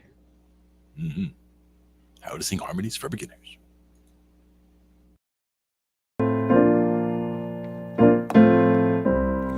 And I'm free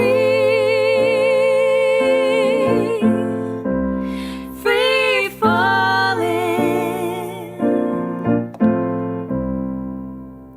Hello and welcome. We are here to teach you how to sing harmony, which is no small task in my opinion. And I am so excited to be here with Julia Ziegler, who is our Singio community specialist. So she is in our Singio community helping and supporting and teaching, and she's marvelous at singing harmony. Aw. You really are.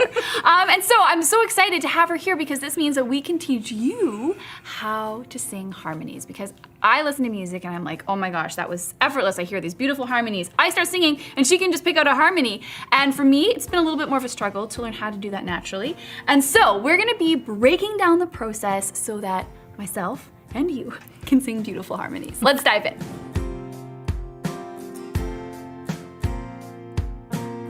So what is a harmony? A harmony is basically two or more notes sung together at the same time in a way that's pleasing to our ear. So if I were like, ah, oh, that is so lovely. So that's a harmony in a nutshell, but how do you get there? So harmonies are created using something called intervals. Okay. And intervals are basically the distance between two notes. So in order to create a harmony, you have to find two notes that sound good together. Like, okay, do a third maybe. We love that. Beautiful, beautiful. So if you end up on a note that sounds not so good together, like, It's too close, it's too close, it doesn't sound good.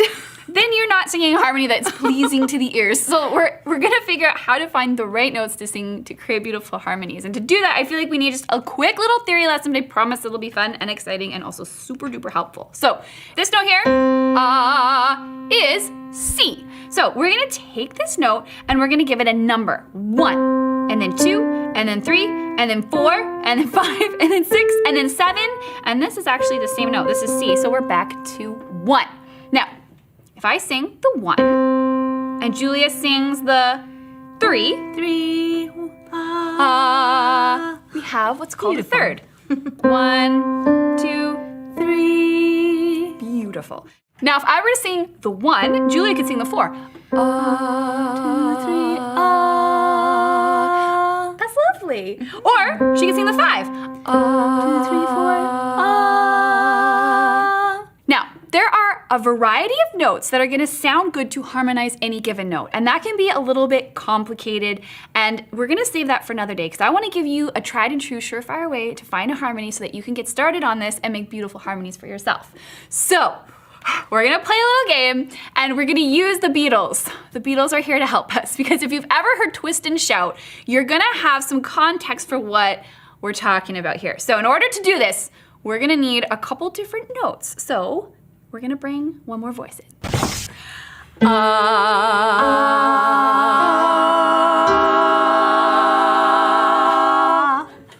Okay, so thanks to the Beatles, many of us will have a reference point for that Twist and Shout song and that really fun we need our other voices back. So we have a reference point for that. And if you can call that to mind based on any melody note that you're trying to sing, you're going to have those intervals, those notes that you need to create a harmony. And we're gonna keep it really, really simple for now. And we're just gonna work on that first harmony, which is called a third. So if I'm singing that's third. It's gonna sound beautiful. So let's actually apply this to some exercise. So we're gonna play a little game. I'm gonna sing a note, and then I'm gonna wait and see if you can sing the third, and then Julia's gonna join in after a couple seconds, and then she'll sing that third. So you can try first on your own, but if you can't find it, if you're singing the same note as Julia, you've nailed it. Okay, so here's my first note.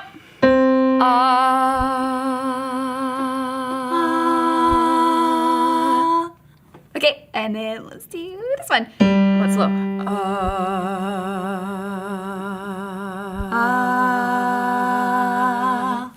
Okay, and then this one.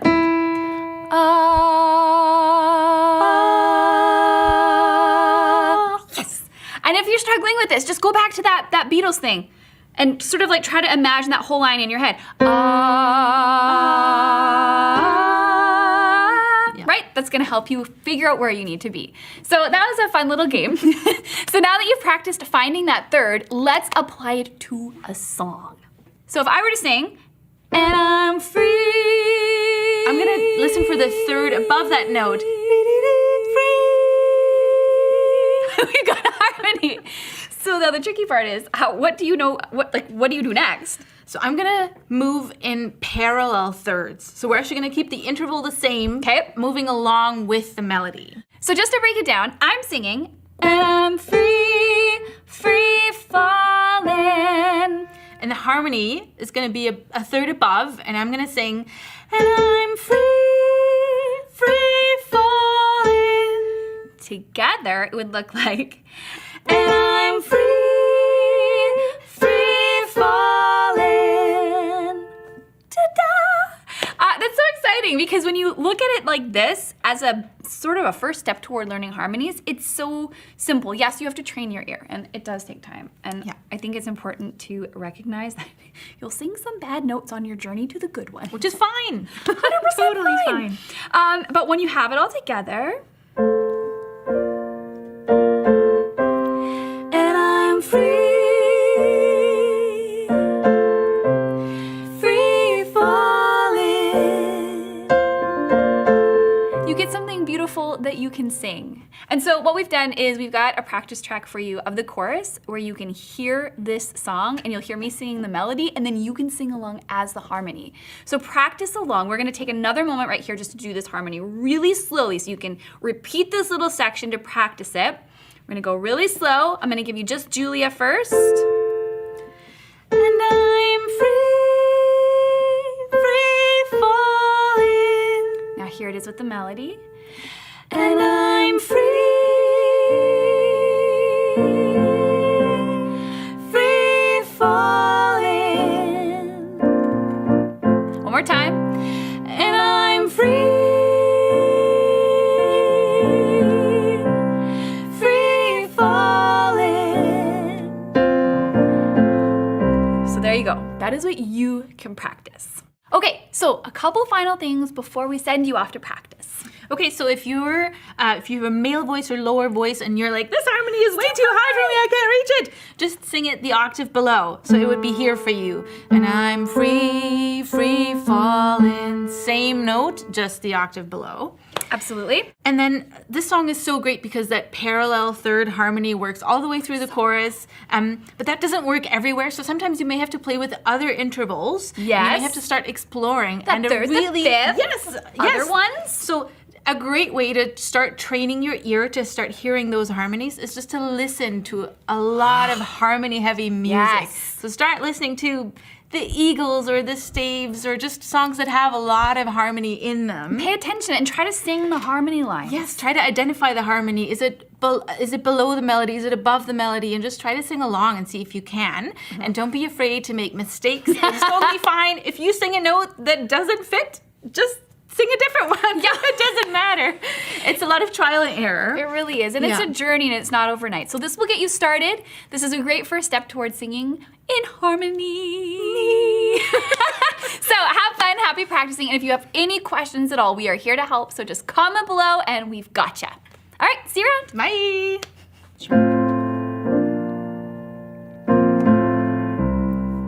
She's a good girl, loves her mama, loves Jesus and America too. She's a good girl, crazy about Elvis, loves horses and her boyfriend too. And I'm free,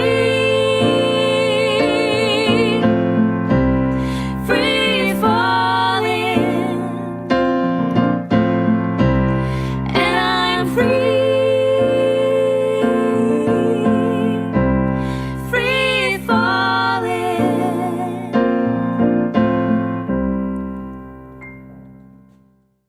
Oh, that's how you carry Right. a melody.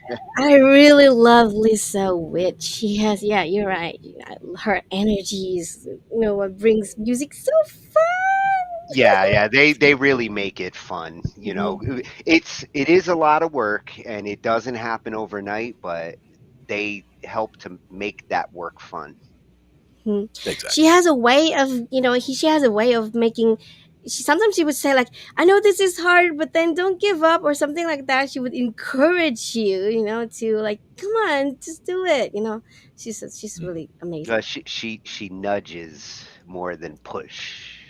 Yeah, And having an that's really instrument around for beautiful. a reference note is definitely Oh helpful. yeah. Like you saw them, doing Very much. being able to just hit a reference note on something. It doesn't really matter what instrument it is, but being able to hit a note and then be able to match it really helps out a lot, especially at the beginning. Well, and a piano is definitely a good one if A you good got one one. around. They stay in tune. And good Guitars thing like that BandLab has a MIDI keyboard. I mean, like a, what's that? Virtual keyboard, right? Yeah, BandLab has a virtual you can keyboard. It use your helps a lot. computer keyboard. Yep, Yeah, absolutely. it Even helps your a lot. phone. You get a tuning app for your phone that can give you reference tones as well. Sure. Yeah. So that's at Singio Official. One of their channels. I recommend checking out all of their channels. Piano Note, one of my favorites for piano, and I learned a little bit of piano from, piano note as well. yeah, they make a great team over there. Indeed. So they mentioned, listening to, harmonies and the importance of listening. And the one band I'm surprised they didn't mention when they were saying, listen to bands, the Beach Boys, like definitely is one of those bands you will learn harmony tricks. there's a lot of bands though. It's hard to list Sure. them all. Especially the oldies bands. Like, I don't really hear like nowadays, like the new bands nowadays, they do harmonies. It's really rare.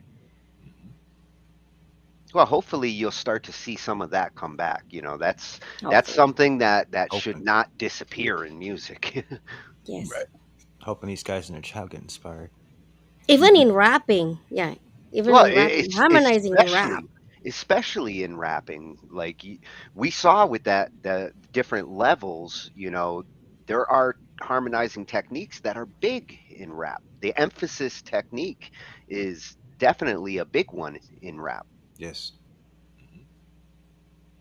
So now we're going to be looking at, how to hear harmonies. And this one's going to be coming from at Tara Simon Studios. And we've got two vocal coaches here that are going to show like how to listen for the harmonies and where to go with your harmonies, which I That's think is important. recognizing intervals is so important, and that's where on any instrument, like a piano makes it quite easy because knowing a fifth, knowing a third, knowing an octave, like just being able to figure out certain things and just working from there, you can really figure out a lot of things and get your voice onto some set tones and really work from there. Yeah, and our last example, they showed the third, emphasizing harmonizing with the third, but like they said, get to know the different levels, like the fifth, especially the third and the fifth. Yeah, and the fifth is very good because that's one also you see guitar power chords are a root and a fifth, so that's anywhere you've seen a power chord done, that's just just knowing where that root and that fifth are and just playing them together and knowing how well that moves together works fine everywhere you go. Same thing with the thirds, but you got to make sure that you're doing the right thirds, whether it's the major third or the minor third. The piano makes it easy because it jumps right out at you, but also doing them right next to each other is different than an octave away, where the octave away has kind of I always prefer doing that as a tenth, like technically, but it's a third an octave above. You cheater. Now we know. That's one way to do it. Yep. But we're going to check out this last one from How to Harmonize. Yep, at Tara Simon Studios, vocal coach. I think she does have a website. Yeah. Tara Simon Studios.opus1.io. All right. And this one's going to be with Coach Jeremy and Tara. Nice. Ta-ta. terabytes. I'm Tara with Tara Simon Studios. And I'm Coach Jeremy. And today we're going to be talking about how to hear harmonies. Stay tuned.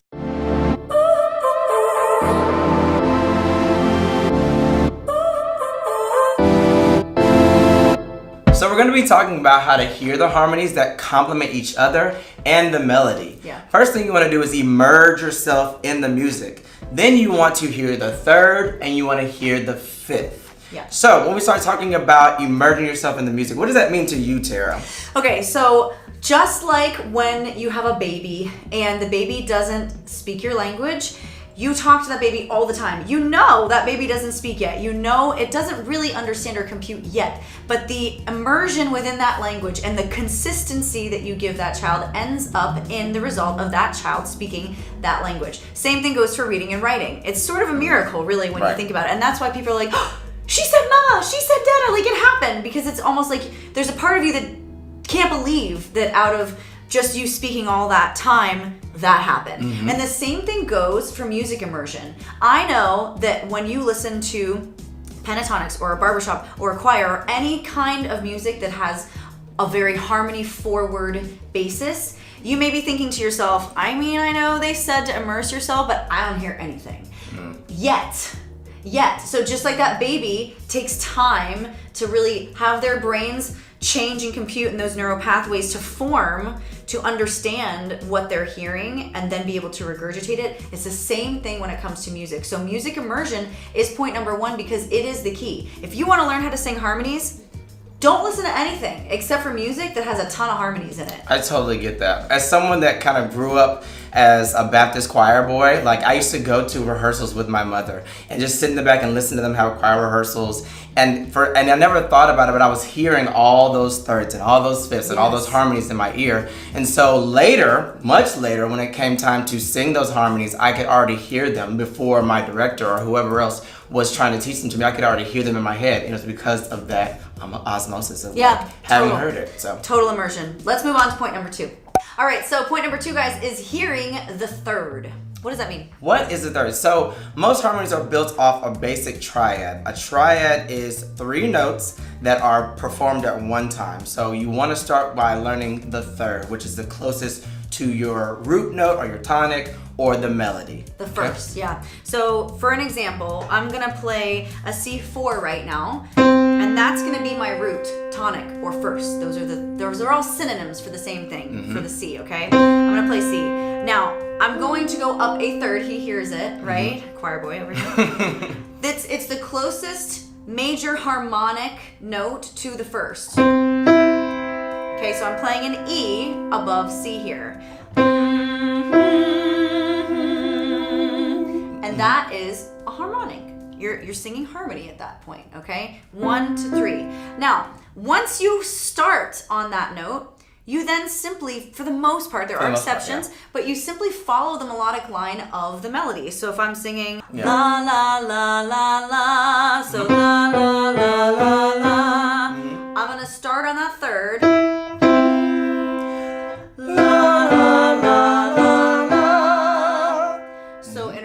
Speaking, I'm singing the same types of steps down and the same types of steps up as I would on the root of the C, except for I'm starting a third higher on an E. La la la la la is the same melodic line as la la la la la. I'm just starting higher. I'm starting on the third. So that's what hearing the third means. Let's try it one more time. Ready? Yeah. You want to do the first and I'll do the third? Yeah. 2, ready, and la la la la.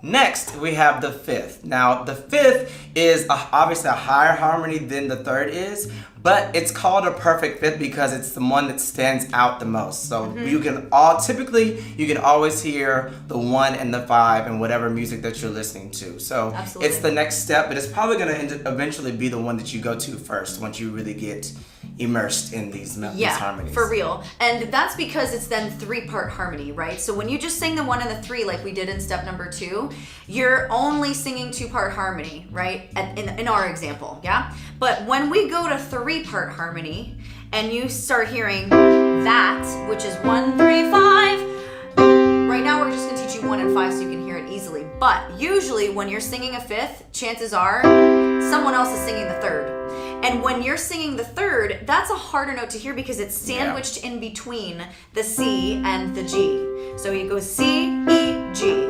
And it's always easier to our ear, especially if it's semi-untrained, to hear the root, which is the C, and the top note of the harmony, which in this case is the G. The middle one's harder to hear. So unless you're singing 2-part harmony, where the 3 is the top note, if it's 3-part harmony, the 3 is the middle note, and that's more difficult to hear. So I actually have a challenge for you all. So when we get ready to do 1 and 5, I challenge you to try to find that 3rd in between us while you're listening. Yes, challenge, idea on the spot. Yes, I like that. That's why I keep them around. Okay, so let's do 1 and 5 first so they can hear it. Okay.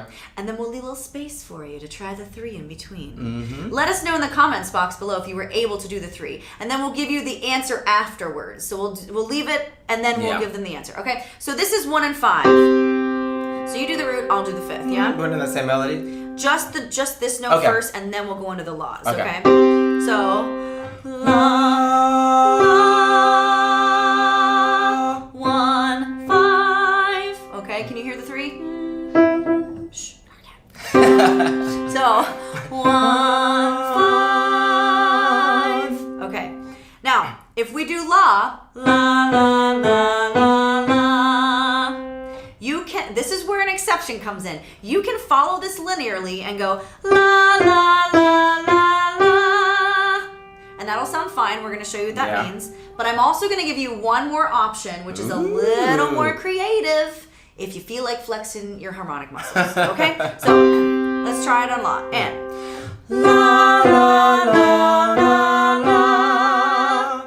That sounds okay-ish. But it's a little strange. But we're following it linearly, and for learning purposes, that's okay to do first. But you could also do.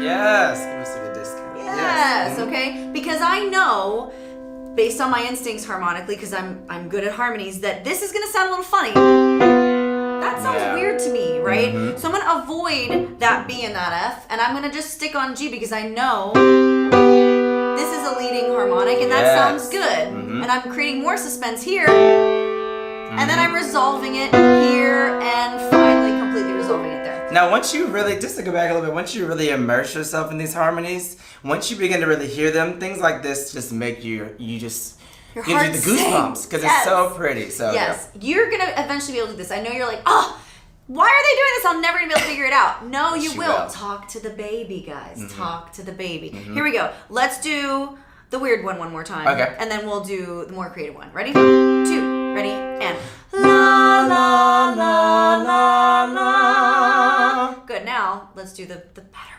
one. 2. Ready? And la la la la la. One more time without the piano. And la la la la la. Okay, now here's your chance. Find that third. Find that third.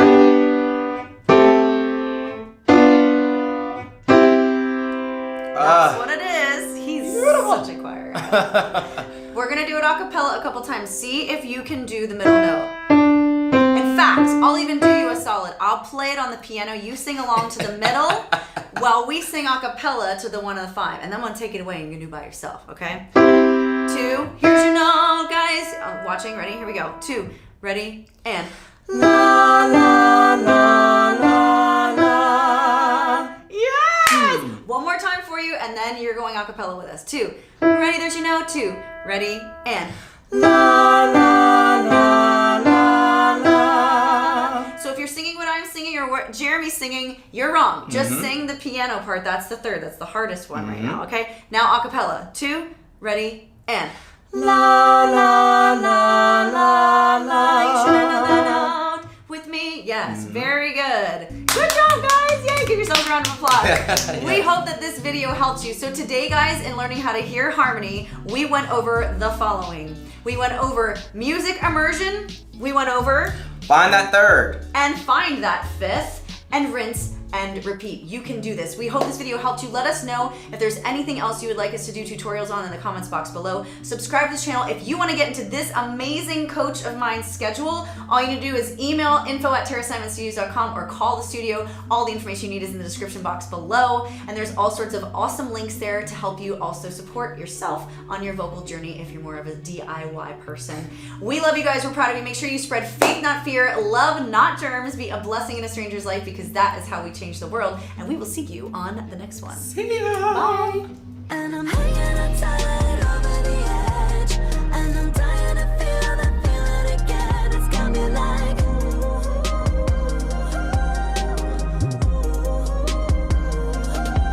and my body's on fire. I know you will quench all the burning desire. You know you're all shit. Oh, That was amazing. talk to the baby. Talk to the baby. That's an awesome new Don't get Freshie channel. I'm glad we went down this rabbit hole. That's a great new channel to add.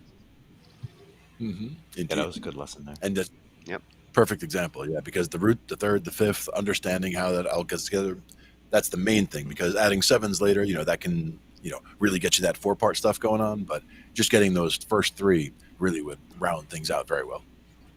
Oh, and then Pinky, you were mentioning like you hear the thirds, and the thirds is the powerful one to be good at, because it's the thirds that define whether you're making a major or minor chord, and that's a big deal. Yeah, I was like, before I watched this video, I was like wondering, yeah, why do I do that a lot in my harmonies? I always put thirds because I always sing with my emotions and feelings. I want my songs to, sound more emotional. And earlier, Glenn explained that, yeah, the third is the one that defines major or minor. And for me, most of my songs are in minor. So kind of like, maybe that's the reason why I like emphasize I use thirds, because yeah, it gives more emotion to our songs. If you missed out on the thirds, you missed out of giving more meaning to the song. That's what I can say. Yeah, the fifths will give you power, but the thirds give you control. Yep. Yeah, And that's where we said like, song? those power chords, those fifths, you see them in defines metal a the lot, melody. other places. Yeah. Now I understand. It's a little weaker, but it adds color. Mm-hmm. Sure. Yeah, definitely. That's color. other thing You're is going back to Nari, our first video. It's all about color. It's color. if you're trying to put in a root, a third, and a fifth all close together, and you have all the like distortion, for example, if you have heavy distortion, that gets very muddy. So that's another reason to use power chords, or to use chords that are more spread out, because then you can get more, more effect on the sound without having it sound too muddy where it gets very confused. Or try to spread over 2 or 3 octaves. Exactly. Your harmonies. Mhm. And if you're going to use anything within the same octave, make sure you have the same harmony line in an octave above it to make it more rich and less muddy. Sure. Make it stand out more. They help reinforce each other. Yeah, and in being good with the fifth, like the circle of fifths, that's what a lot of music theory is all about, is that magical circle. Yep. It's good to have up just as a reference as you're playing, because you see what your palette. That's another thing about before, like a palette of options. Like these are the 7 chords that we can use while we're in this key, and we can use them all. You can use more than that by borrowing from others, but doing modal interchange and things like that. But these are the 7 that would sound most at home with this particular chord. The 6 of them are right there, and then the 7th one is just kind of hiding right off to the side. It's like, use me sparingly. Yep. Use that 7th one sparingly, because you know about that 7. We're like, we don't like him as much. Asshole. I'll make or break your song. Yeah. Exactly. My most influence in harmony is the pentatonics. Oh yeah, I love pentatonics, and that's where the cheat code for that, or the easy way to get into it, is to just jump at a keyboard and look at the black notes, because that is a pentatonic scale. It's either your G flat major pentatonic or your E flat minor pentatonic. And they both That's the scale. Oh, amazing. And the band doesn't suck either when it comes to acapella. Yes, definitely, definitely. I mean, they represent all that scale Yeah, well, with all the they personnel do the kind of harmonizing we were talking about tonight, like flawlessly. flawlessly, Love that. flawlessly. Yeah. So that was at Tara Simon Studios over on YouTube. Great new freshie, and they're moving on up 1.25 million subscribers. Go Nice. Tara. Oh, I should subscribe too because this is the first time I've ever heard them. Yeah, well, we have.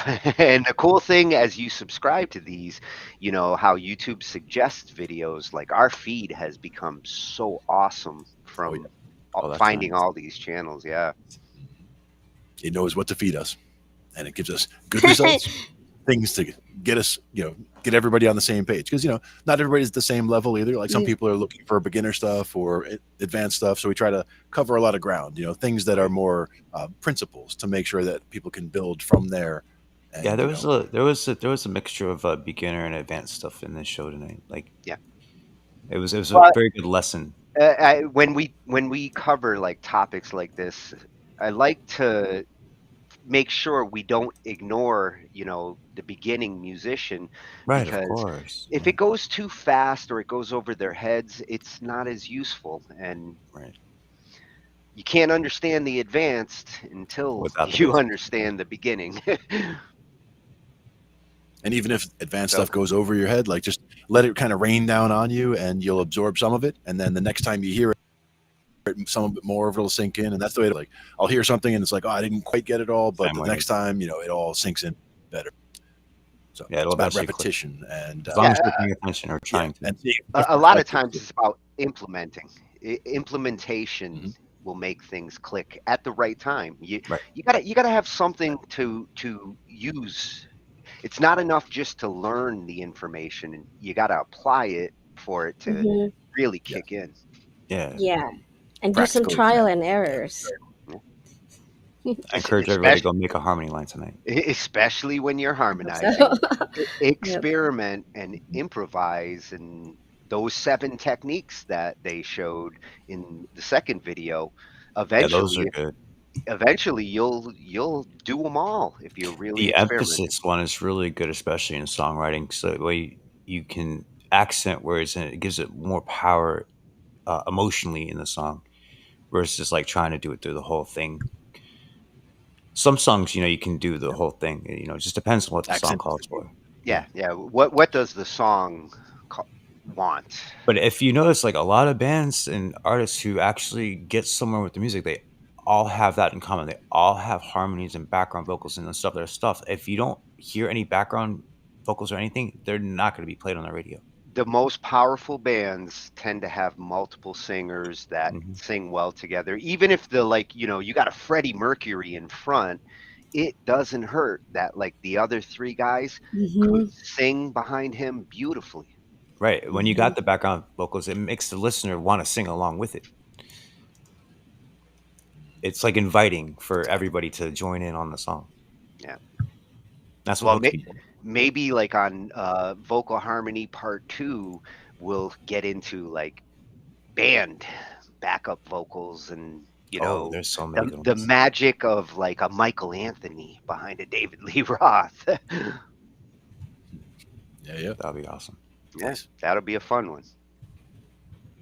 Getting some Alice in Chains too. Good topic. Big thanks to the 2 of you for the suggestion. I love this topic. It was highly informative. That was great. I love this episode. You know me, I'm a harmony freak.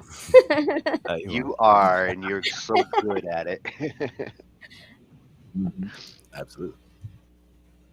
So we'll be saying we thank good everybody night, for and now we'll checking be out. back tomorrow.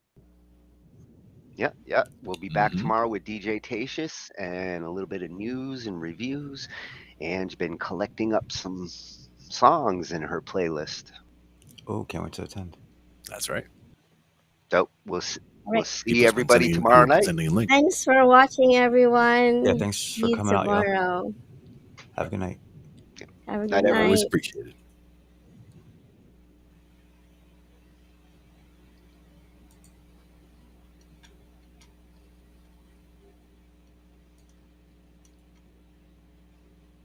One more over there. Here we go.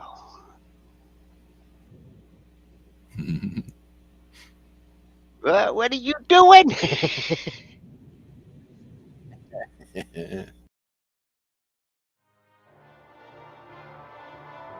Ambient noise, yeah. So now you're grabbing some band lab clips.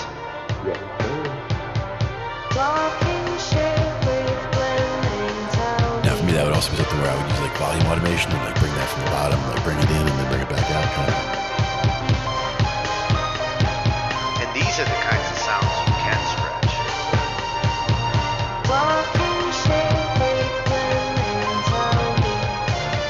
With this AI, like stretching it actually can be cool.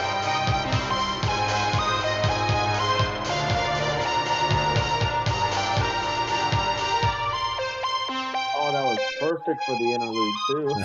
Ends it right in the right I spot. didn't even notice 40.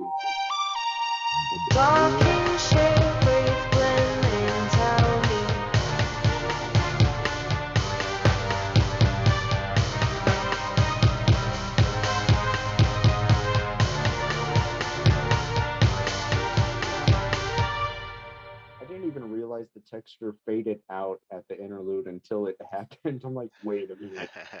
Sometimes you just, it was just meant to be that way.